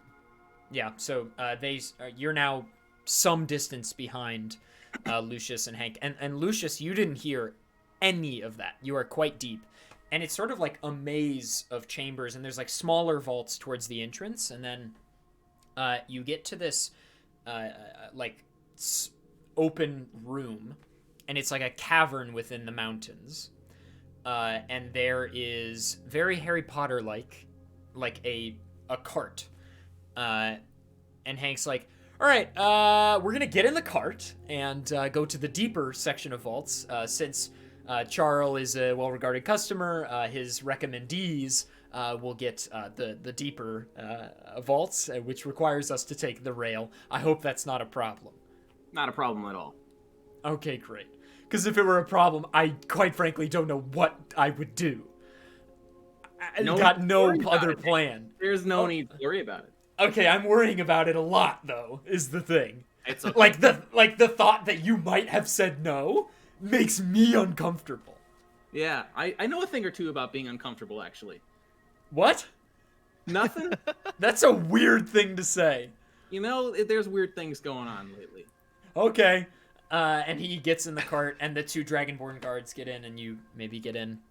And Hank sort of like pulls a lever, and it just and you weave, and there's like stalactites and stalagmites that are very tall, and it's this deep cavernous room, and eventually, you're on that track for some time. Caius. So you are with... Wow, there's so many moving pieces. You are currently with just this guy, this Dragonborn attendant, who is walking you towards where Lucius just was. And he makes it to the cart area, and he's like, oh, gosh, well, they probably took the carts, because this Alar guy looked pretty important, so we're going to have to wait for the next one. So... Wait, how long would that be?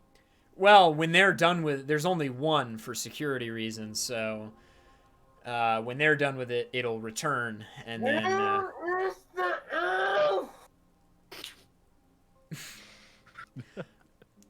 Patrick, I'm sure you're not implying that you're yelling throughout a whole mountain right now. Okay. Just checking. I didn't realize you were that deep down. You're also unconscious, by the way. I woke up. You don't get to decide that. Silly boy. I'm sleep talking. So yeah, Caius, he says, it's when they're done. Are you sure there couldn't be like any way around? Like, I must attend to my lord. Like, I mean, like, you could walk on the rails, but it would be incredibly dangerous, and I would not let you do that.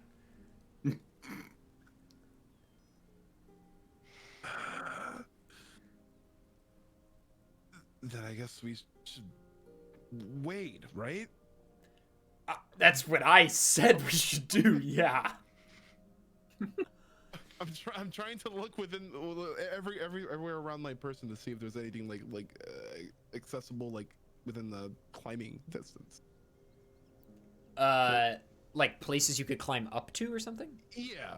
I mean, so to your left is sort of the railroad track that goes down deeper into the cavern, which is what he's implying you could like shimmy on, and like climb down if you were really brave. But other than that, it's sort of just like a mountainous, cragged thing, so you could climb down on the wall. It's like you're like in a tunnel, and at the end of the tunnel, it's just a flat opening, and then the big cavern and this railroad track, and that's it.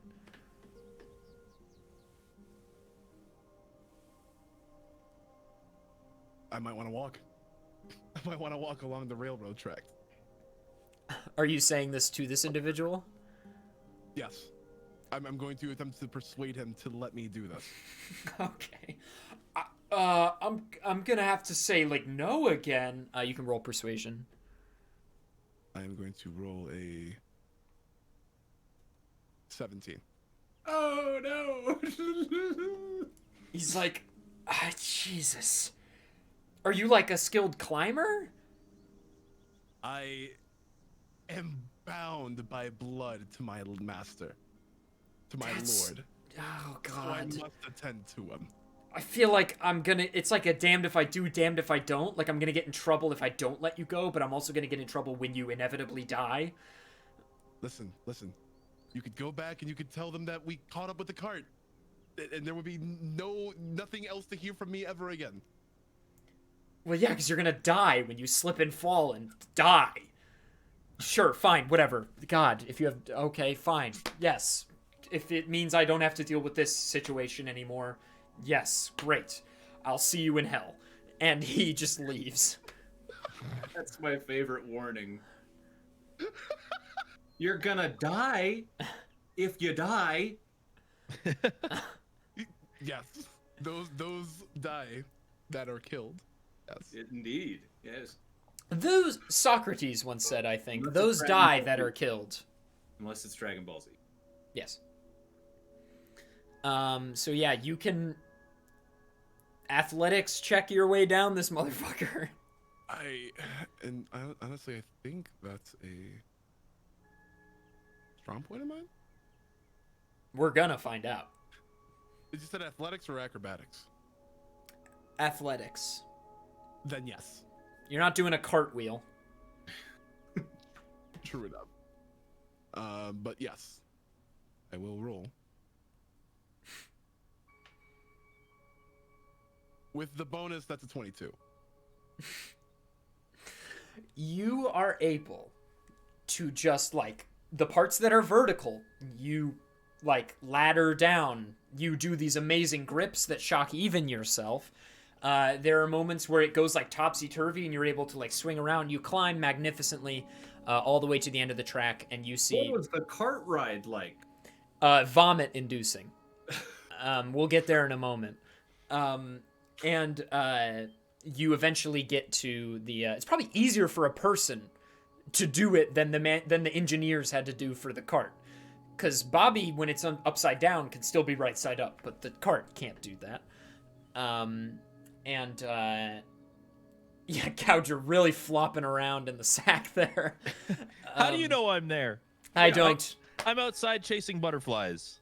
Yes. Sorry. Yeah. You guys robbed the bank. I got something to do. I, the person who is best at stealing things, will sit this one out. So, Caius, you make it to the cart, and the cart is empty. We cut to Lucius. Lucius, when you made it to the end of the cart, and truly it was, like, terrible. It was fun for, like, the first 40 or 50 feet, and then it became really, really vomit-inducing. And Hank threw up twice at the end. The two Dragonborn guards are like, this is business as usual. And you're also fine. Gouger, it is relatively uncomfortable. Actually... Oh, he's Gouger, gonna do it to me. Gouger... Oh, what should you You don't know roll? he's in the sack. You can't make him roll. But the physics dictate that something is going to happen to an individual inside a rucksack. When he goes... I got him, like...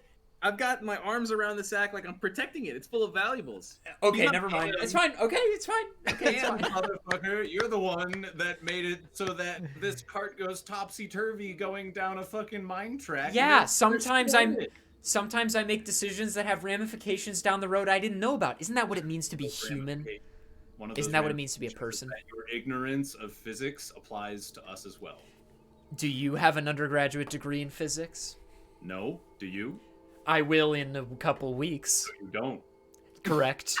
Got him. Got him. Okay. Oh boy. Okay, Lucius. So you, Hank, and the two nameless guards, you sort of walk into a new tunnel, and these vaults now are larger, and they take up more room in the hallways per vault. Eventually you make it to roll perception.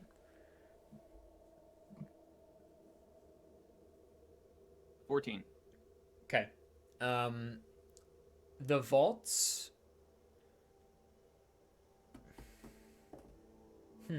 Do you have detect magic? Is that like a thing? I have divine sense, which is detecting like magical objects.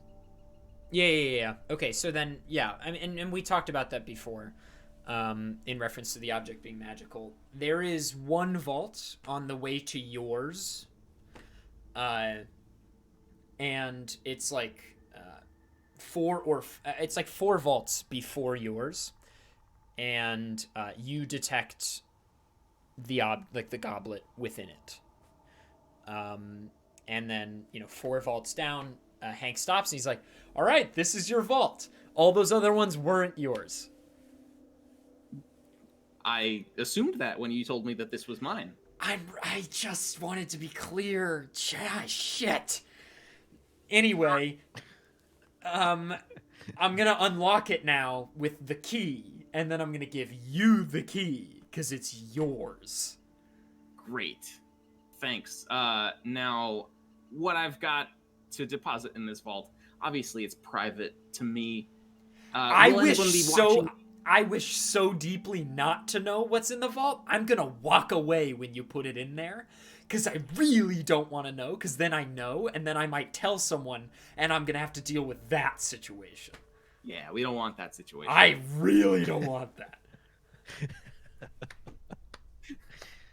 I love Hank. All right. Well, I guess he unlocks it and I take the key. Hank is high on social anxiety. Yes, he is. So don't he need praise. like praise me, but don't. He unlocks. He lifts up a little gold piece, and the key is long and like has many different latch like pieces on it, and he inserts it and then turns it to the left, and the door is able to open inwards, and which is like weird for a vault, I'm now realizing, but too bad, I already said it. He pushes the door inwards, and he's like, cool, it's empty, obviously, because it's an open vault, and I'm gonna walk away now. Right now. Great. Thanks, Hank. And he calls the 2 guards with him, and they walk to the end of the hall, and he literally physically covers his eyes. The other 2 guards are like so over his shit, they're just standing there. Are they looking at us? Are they They're looking down the hallway, or are they looking facing away? the vault, but they're down the hall, so they can't see inside of the vault. Got it.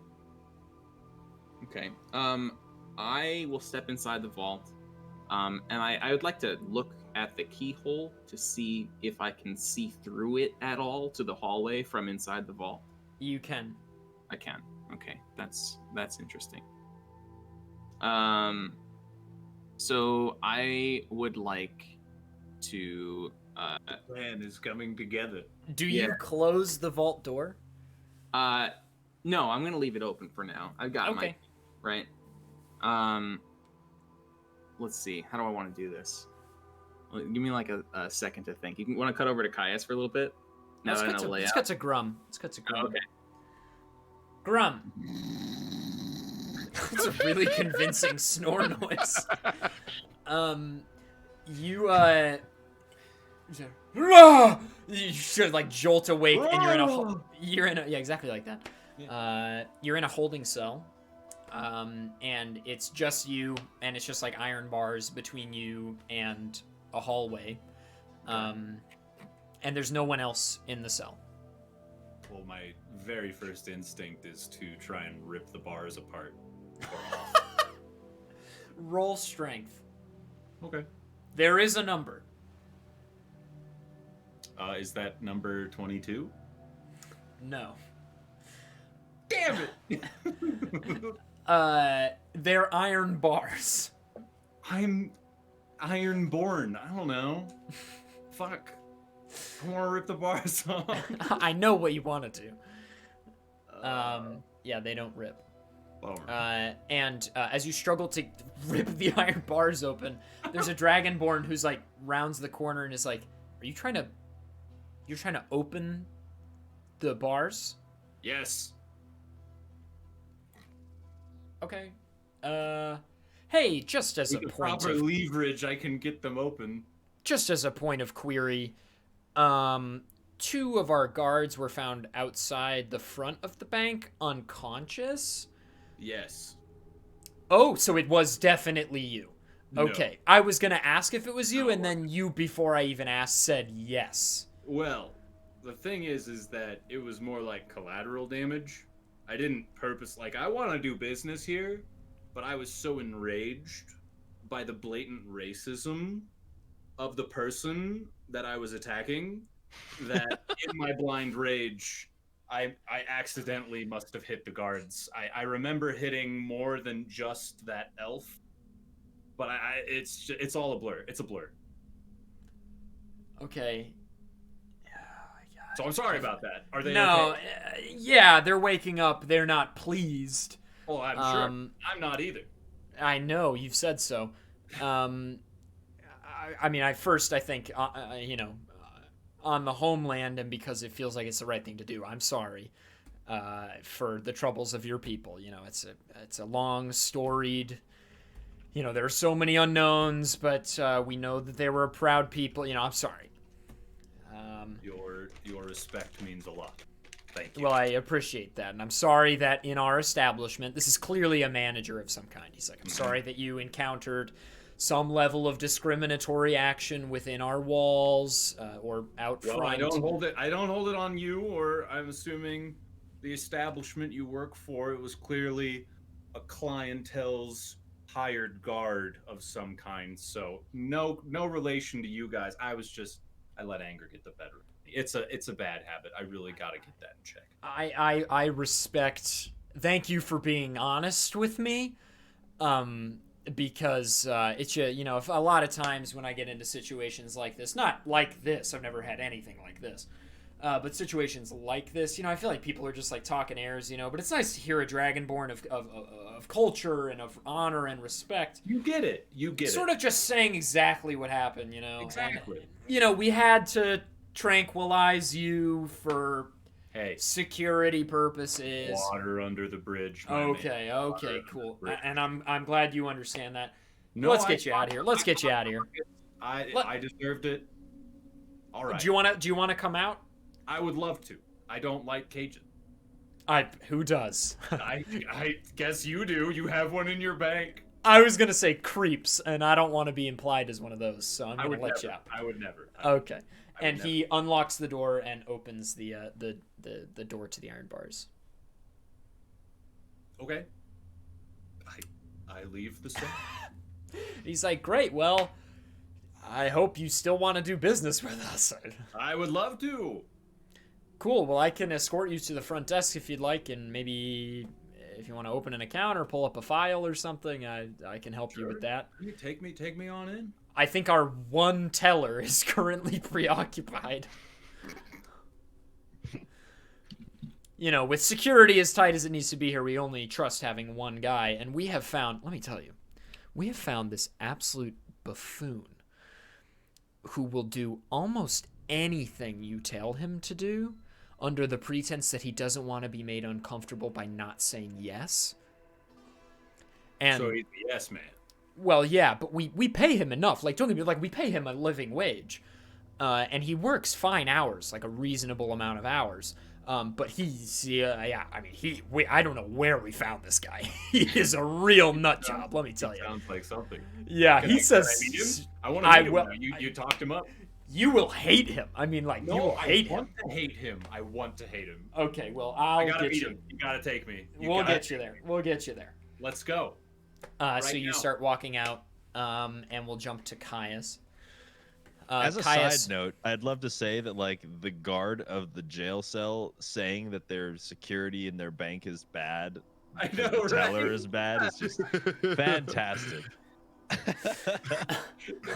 Security is one elf who shoots people. Cell is telling the prisoner how bad their security is. And the prisoner, oh yeah, totally. I totally get it. Very relatable. I still definitely want to do business. Yeah. Caius, you make it to this empty cart, and as you begin to walk towards the only hallway there is, Hank, whom you've not met or seen, a guy, and two dragonborn guards start walking towards your location, and you do catch a glimpse of them before they see you.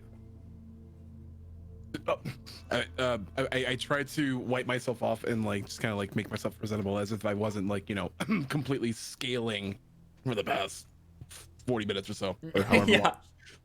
Can while this is happening, can we make whatever I'm about to do simultaneous to the guards leaving? Because I've been checking. Yes, yeah, Lucius, yeah. What are you doing? We can finish with this first, and then we. Okay, yeah. You're just saying okay. Yeah, when we do this, it'll be when they leave. So in Caius, true Ocean's style, we'll go back in time. We will. And Brad Pitt will be on a phone call drinking soda. And Matt Damon will be wearing a prosthetic bird nose. That truly is a moment in Ocean's 13. It is. Don't forget about the giant drill vehicle. Oh yeah, and don't forget about the small man who does all their parkour for them. So, Caius, these guys are approaching you, and Hank is like, how is there a guy? And he turns to the guards and he's like, how is there a guy? Was there another guy?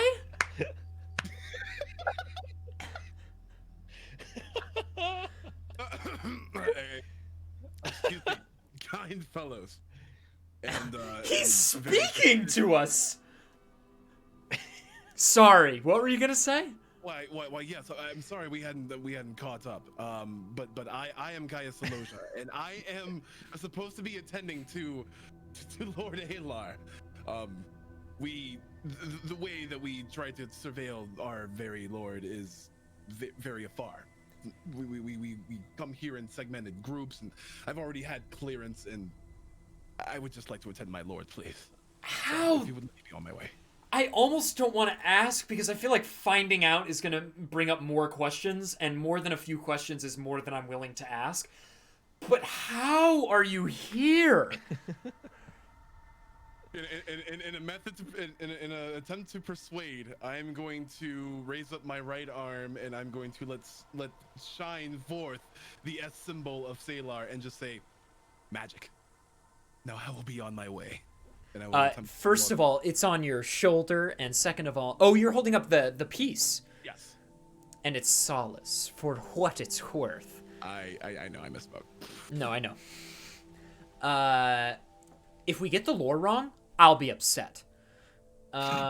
So you hold it up and it glows blue, and he's like, I guess that's fine. More questions again will just be awful.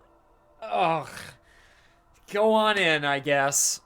And Hank and the two guards sort of move to the side. I humbly thank you and blessed be as you return from this. And I point to the cart. From that.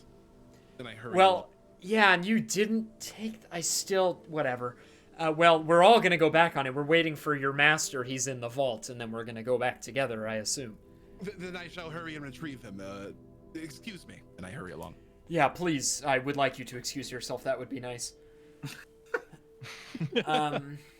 And there's just a moment you hear Hank just go, oh, God. And then you are now walking back towards the vault, and Lucius will now say what you were doing in the vault at that time. Okay. So the guards are no longer looking down the hallway at me. Correct. As soon as I turn towards Caius. Okay. Because there was a guy. There was a guy. How is there a guy? I'm just now noticing how ridiculous that sentence is. Why do you think we were laughing so hard? How is there a guy?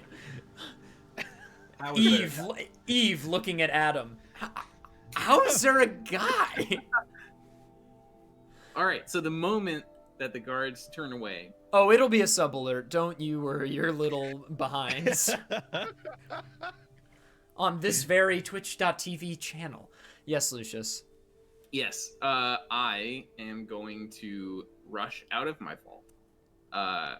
And I'm going And to... you've left the bag with undisclosed contents behind? Oh, no, the bag is with me. Okay. Yeah, the bag is with me. I'm gonna rush over to the vault door that I expect has the goblet. Yes. Okay. And I'm going to peer through the keyhole. Almost cinematically, the goblet, as described to you, it must be it, is on a mound of gold pieces. Perfect. Perfectly in view. Well, I'm just gonna cast Misty Step and teleport inside the vault. And see, I'm Was Gouger just for security? Like, Yeah. We thought we might need him to like actually steal the thing, To actually pick a lock. Yeah. oh, dog. but hello dog. Oh, they couldn't see it on the stream, no problem. That's so sad. Dog. Hello, dog. Oh, cat. Cat. Wait, it's on mine. It's Danny, then Dangers. So the dog becomes a cat as it goes off screen. Fantastic. Oh, that's weird. It does. And the dog left, and there's Kitten. So you teleport inside?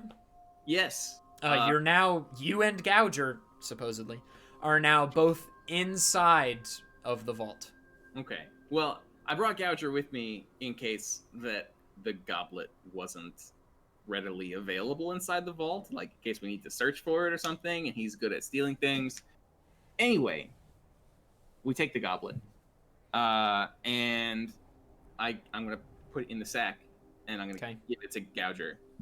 Who's definitely not there. Yeah, Right. I just put it in the sack, and a small feathered hand suddenly takes it. I'm not sure what that is. And then I'm gonna look back out through the keyhole and just teleport right back out again, because luckily I can cast 2 level 2 spells. You find that your magic's not working. Oh, I'm stuck in the vault now. How is there a no magic in the vault? You're like, you try to cast it again and it doesn't work. So now I'm real glad I brought Gouger with me. And I'm like, Gouger. You pull Gouger out and he's like, in the teleport, he's been like ripped in half. He's like this, like, yeah. Still somehow knows to grab the chalice. Yeah. While ripped in half. Just a little too late for Thanksgiving, unfortunately. Yeah. The logic was that You're gonna go, like, he takes out Gouger and holds him out like I did the shield, and he just goes to work on the lock. Yeah, no, Gouger, you're fine. And you exit the sack. I exit the sack. All right, I guess we need to that needs to be a sub alert. I exit the sack. All right. That is not a description of things that I do in my own time. Thank you very much. I really should hope not. It sounds medically dangerous. I guess we're picking the lock from the inside. That's what I'm going to attempt to do. We're stuck in here. I can't use my magic to get us out. Dang magical vaults and their properties. Okay, well, we gotta mechanically do this. Gouger, you notice on your hands that your gloves, which are supposed to be invisible, are very visible. And they don't really seem to have any properties right now. That's tough. All right. Very good attention to detail, Mr. DM. I was not thinking about those things at all. Yep, improvising the magic part, very good. What do you mean improvise? Ha ha. Yeah, just like I improvised myself into that bag just now. Yeah. And he said there were safety nets. True. I caught that. Well, my initial instinct is still to try and pick the lock of the safe anyways. Sure thing. 16. You are unable to pick the lock on the door. All right. And it feels like a very good lock. Of course. Of course. And yeah, it doesn't pick. Can we see anything inside the vault other than a pile of gold? Lots of gold. Lots of gold. No, I mean, there's like nice ceremonial plates. And ceremonial plates, yes. And silverware. Okay. In there. Very expensive. Well, Lucius, how do we get out of this one? It's a good question. What do you think about just screaming for help that we suddenly found ourselves in a different vault? Something went wrong with the magic. I'm sure the guards don't understand magic. No, of course not. We can talk our way out of this one, right? I mean, how did we get in here? Yeah, good question. The hallways are, for all that we know, the hallways are, anti-magic, but apparently not. Yeah, apparently not. We got in, but we can't get out. I mean, I could keep trying to pick the lock all day, but I only got so many lock picks. So, might be what we have to do. All right. Yeah. Well, I'm just gonna start screaming frantic. Oh, first of all, I tell Gouger to get back in the sack. Okay. I was really hoping you would forget that, and then you'd have to explain Gouger as well. Thankfully, you did not forget, so I scurry into the sack. And I say, hey, wait, did you try your key yet? Because maybe they're all just the same, and this is a very low security bank vault after all. That's a great point. I'm going to give my key a try. You're on the reverse side of the vault, so even if it worked, it's facing the wrong way. But the pins maybe line up in a different way. You know what I'm saying? No, I do. I get it. Lock myself in my own vault. My key. You're not supposed to close a vault door when you're inside and lock it. True. Well, I guess I couldn't even lock it. If my I key- guess so. So there's no way to lock yourself in a vault reasonably. That's exactly the information that works to our advantage in this situation. That's true. I'm glad we reasoned through this together. Yeah, true. All right. So, well, I guess Gadri's back in the sack. It's back over my shoulder as if I've just entered my vault. I haven't started unloading any of my valuables yet. And I start pounding on this door, screaming at the top of my lungs very frantically. Let me out. Help. Let me out. Help. And Caius, you are, well, they're breathing through the keyhole. There's air in there. Caius, you start to hear this just as you're about to get to the vault with the door that's open. And, you just hear Hank go, no, something's wrong. That is bad. And he starts walking, towards the vault where you're supposed to be. And the guards are with him too, and the guards are sort of picking up pace a little bit, and they walk in front of Hank, and they like look into the vault, and they're like, no one's in there, and they walk past you, Caius. And Caius, by now you hear it's coming from the vault behind you, and you get there before they do. Lord Alar? Is that you in there? Oh, my bodyguard. Yes, please. Through the keyhole, like. Let me out of here. How from here? I don't know. Get the guards. The guards come over and they're like, what is there someone in there? And then Hank is like, are those, how are they in there? How is there a guy? Is there a guy, bro? Fuck. Why? And Hank like puts his face up to the keyhole and he's like, how are you guys in there? I don't know. What do you mean you don't know? I entered my vault and I was about to start unpacking my valuables and suddenly I was in here. That sounds so unbelievable. Oh, God. Can I roll to intimidate Hank?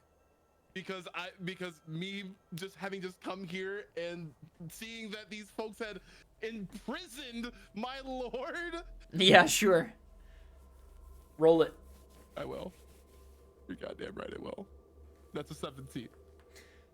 What do you say? I say you imprisoning him? Why would you imprison him? Open this right now so that I may retrieve him. I didn't do that. Oh, no, I was with you the whole time. Okay. Oh, Jesus. And he's like fumbling for keys and he pulls out this ring of like 100 keys. And he's like, oh, no. He just starts trying them. Forgot. He just starts trying them one by one. And then the guard snatches the ring out of his hands and picks like the 54th one and opens it immediately and opens the door. And he's like, honestly, Hank, just like breathe, man. And I get up in the guard's face and I say, I spoke highly of your establishment when I told Hank to give me one of your securest vaults. And suddenly the magic in here goes haywire and traps me in another one. Look, man, I didn't even know there was magic, to be quite frank. This is above my pay grade. But I feel like I should take you to the manager. Yes? I don't want to speak to anyone else here. I want to drop off my stuff and leave. See, you didn't drop off your stuff when you were in your vault? No, Did you I get in your vault? I got in and then I was somehow in the other one. Okay, roll persuasion. Nat 20. Everyone in the room is, without a shadow of a doubt, believes you walked into the vault, blinked, and you were in a different vault. They are so sure that that's what happened that they can't even ask any questions.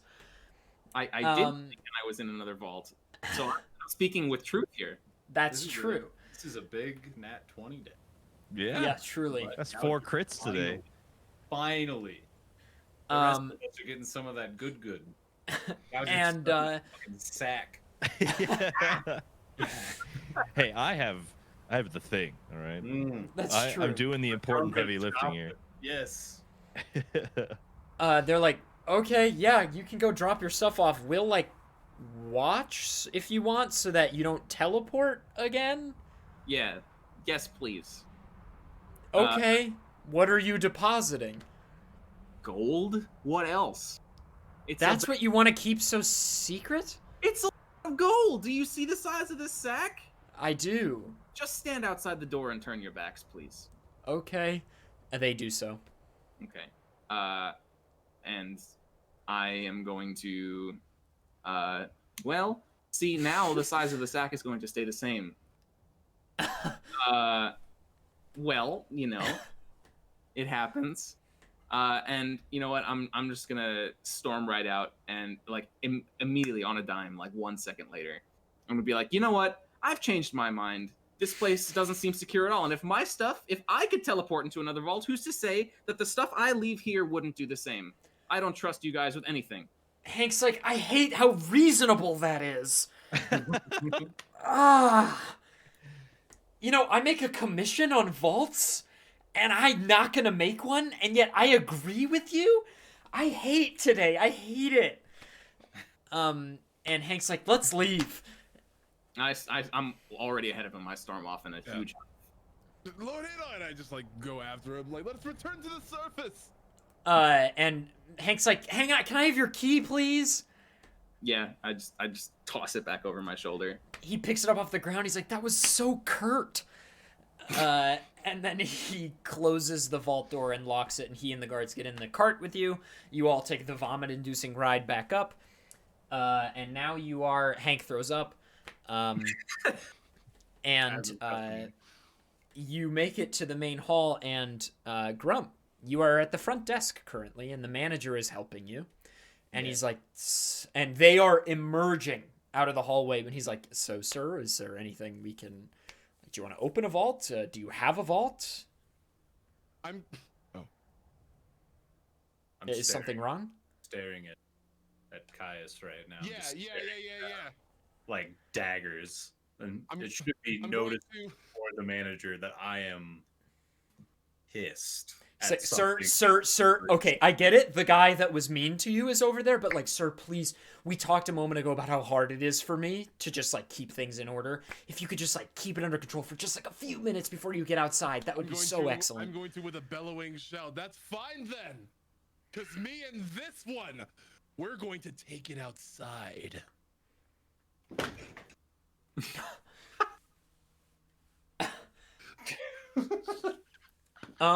So without a word, Lucius, what do you do?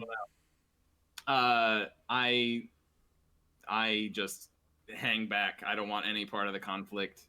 And are the guards with me? No, they're sort of walking with Hank to the back, and Hank is like, shit, this sucks. And it's like, yeah. I ask my bodyguard, is this man troubling you? Is he troubling me by extension? He's been troubling all of us. All? I guess two. Never mind. Two of you! Meet me 700, whatever the equivalent of meters is in this world, away from the bank entrance. This fine establishment will have no more of our foolery, but you will be dealt with. They use feet. South! And Lord Alar shall not deal with this any further. Enough word from Come, you, my lady. lord, we shall be outside, and I shall kick your ass henceforth. Okay, so in the commotion to get out of the building, and Caius, you exit, Grum, you exit. Lucius and Gouger are walking out. Gouger, I need you to do me a favor. Make me roll something. You're rolling dexterity. Okay. Is 20 okay? Yes, you don't drop the goblet onto the floor. Yes. That's good. That would have Thank been goodness. Thank goodness for min-maxing dexterity. You make it outside. Yikes. And you walk out, and you have that scene at the end of a heist movie where everybody's like smoking cigars, and they're like, "We really did that." They're watching the Bellagio fountains go off, and Job well done, boys. Very, scuffed. very fun. Very scuffed, but very enjoyable.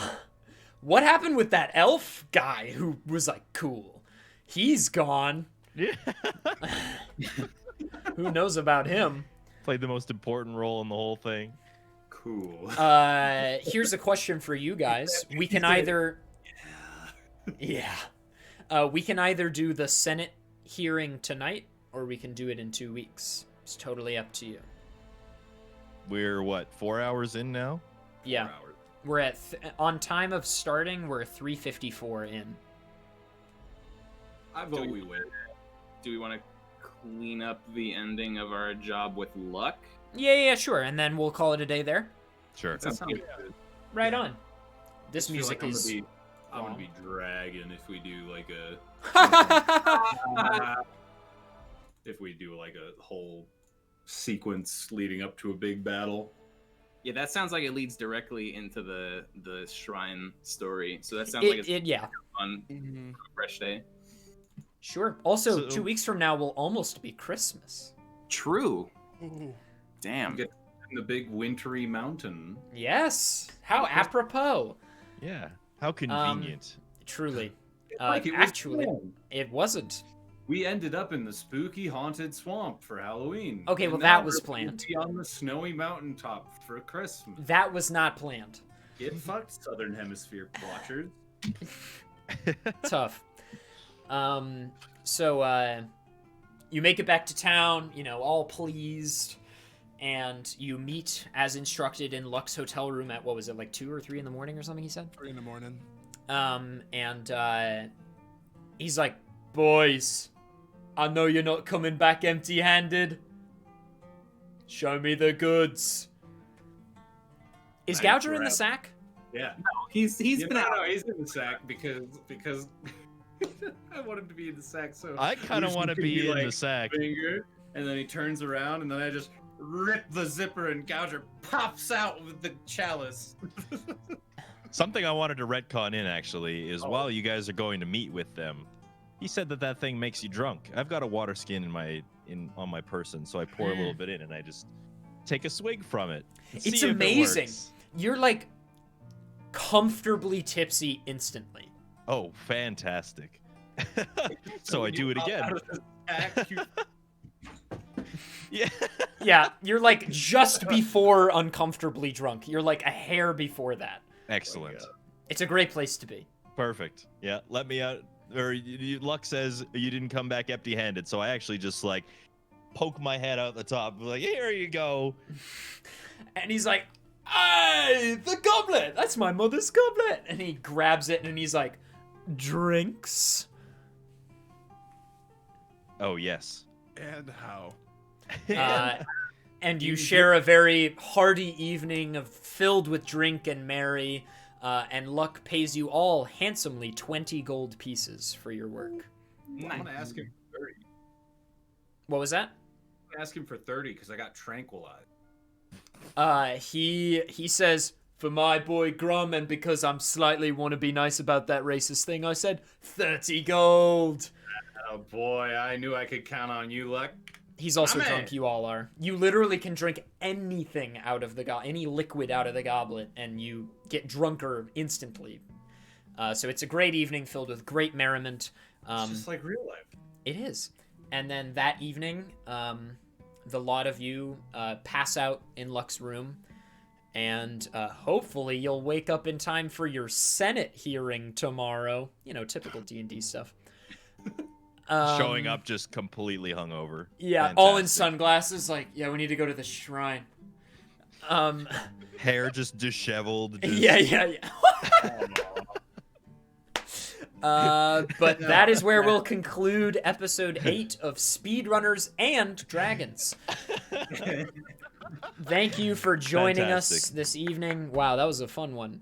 Really fun. I can't wait for next session where it's like everything is bad, evil has come, fight. When this one was like, "Alright, boys, you want to get drunk?" You want to get Just drunk you and and- rob a bank? just you and a couple of lads. That's great. Excellent. Well, let's pop into plugs. Everybody stick around. As you know, at the end of the show, we do plugs for stuff that we have going on, and also we're going to raid someone at the end, so don't miss that. I'll find a raid target, but we'll start with Bobby. What you call them? Channel pants? Gotta get those channel pants for the raid. Stick around. Hi, my name is Bobby, aka TheBlackastic, aka Caius, like you have just seen. But I just am doing a whole bunch of retro gaming and speed running. I actually took a pretty top time in Mega Man 1 on the Sega Genesis via Wily Wars. So we're gonna be doing some more top time PB climbs on the Sega Genesis. So if you like retro speed runs, please follow the channel. That's Danny? What's up? I'm doing OOT as usual. I'm working on the glitchless any percent category. Just trying to push that time down to below 340. I've also been doing a bunch of bingos lately to keep practiced for the OOT Championship Series, which is a weekly set of races every Sunday with some really cool challenges. Nobody knows what the challenges are beforehand except for the people organizing the races. And they've been really fun. I just came in 5th place out of like 50 people on the last one. It's like an overall leaderboard. You get points every time, and like people at the end will go to the playoffs. It's really cool. It's fun every Sunday. I will also participate in one eventually. I just have been moving and bad the past couple of weeks. But yeah, they last like an hour and a half, 2 hours. It's really nice to join. They're fun. I was gonna ask, are Fant and Spike Vegeta in that as well? It doesn't really cater too much to the rando folk. It caters more to the bingo people. Gotcha.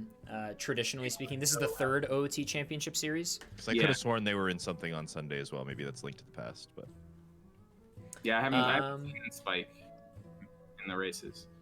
gotcha. Patty? I don't know if I'm streaming tonight because I got 3 hours of sleep before this.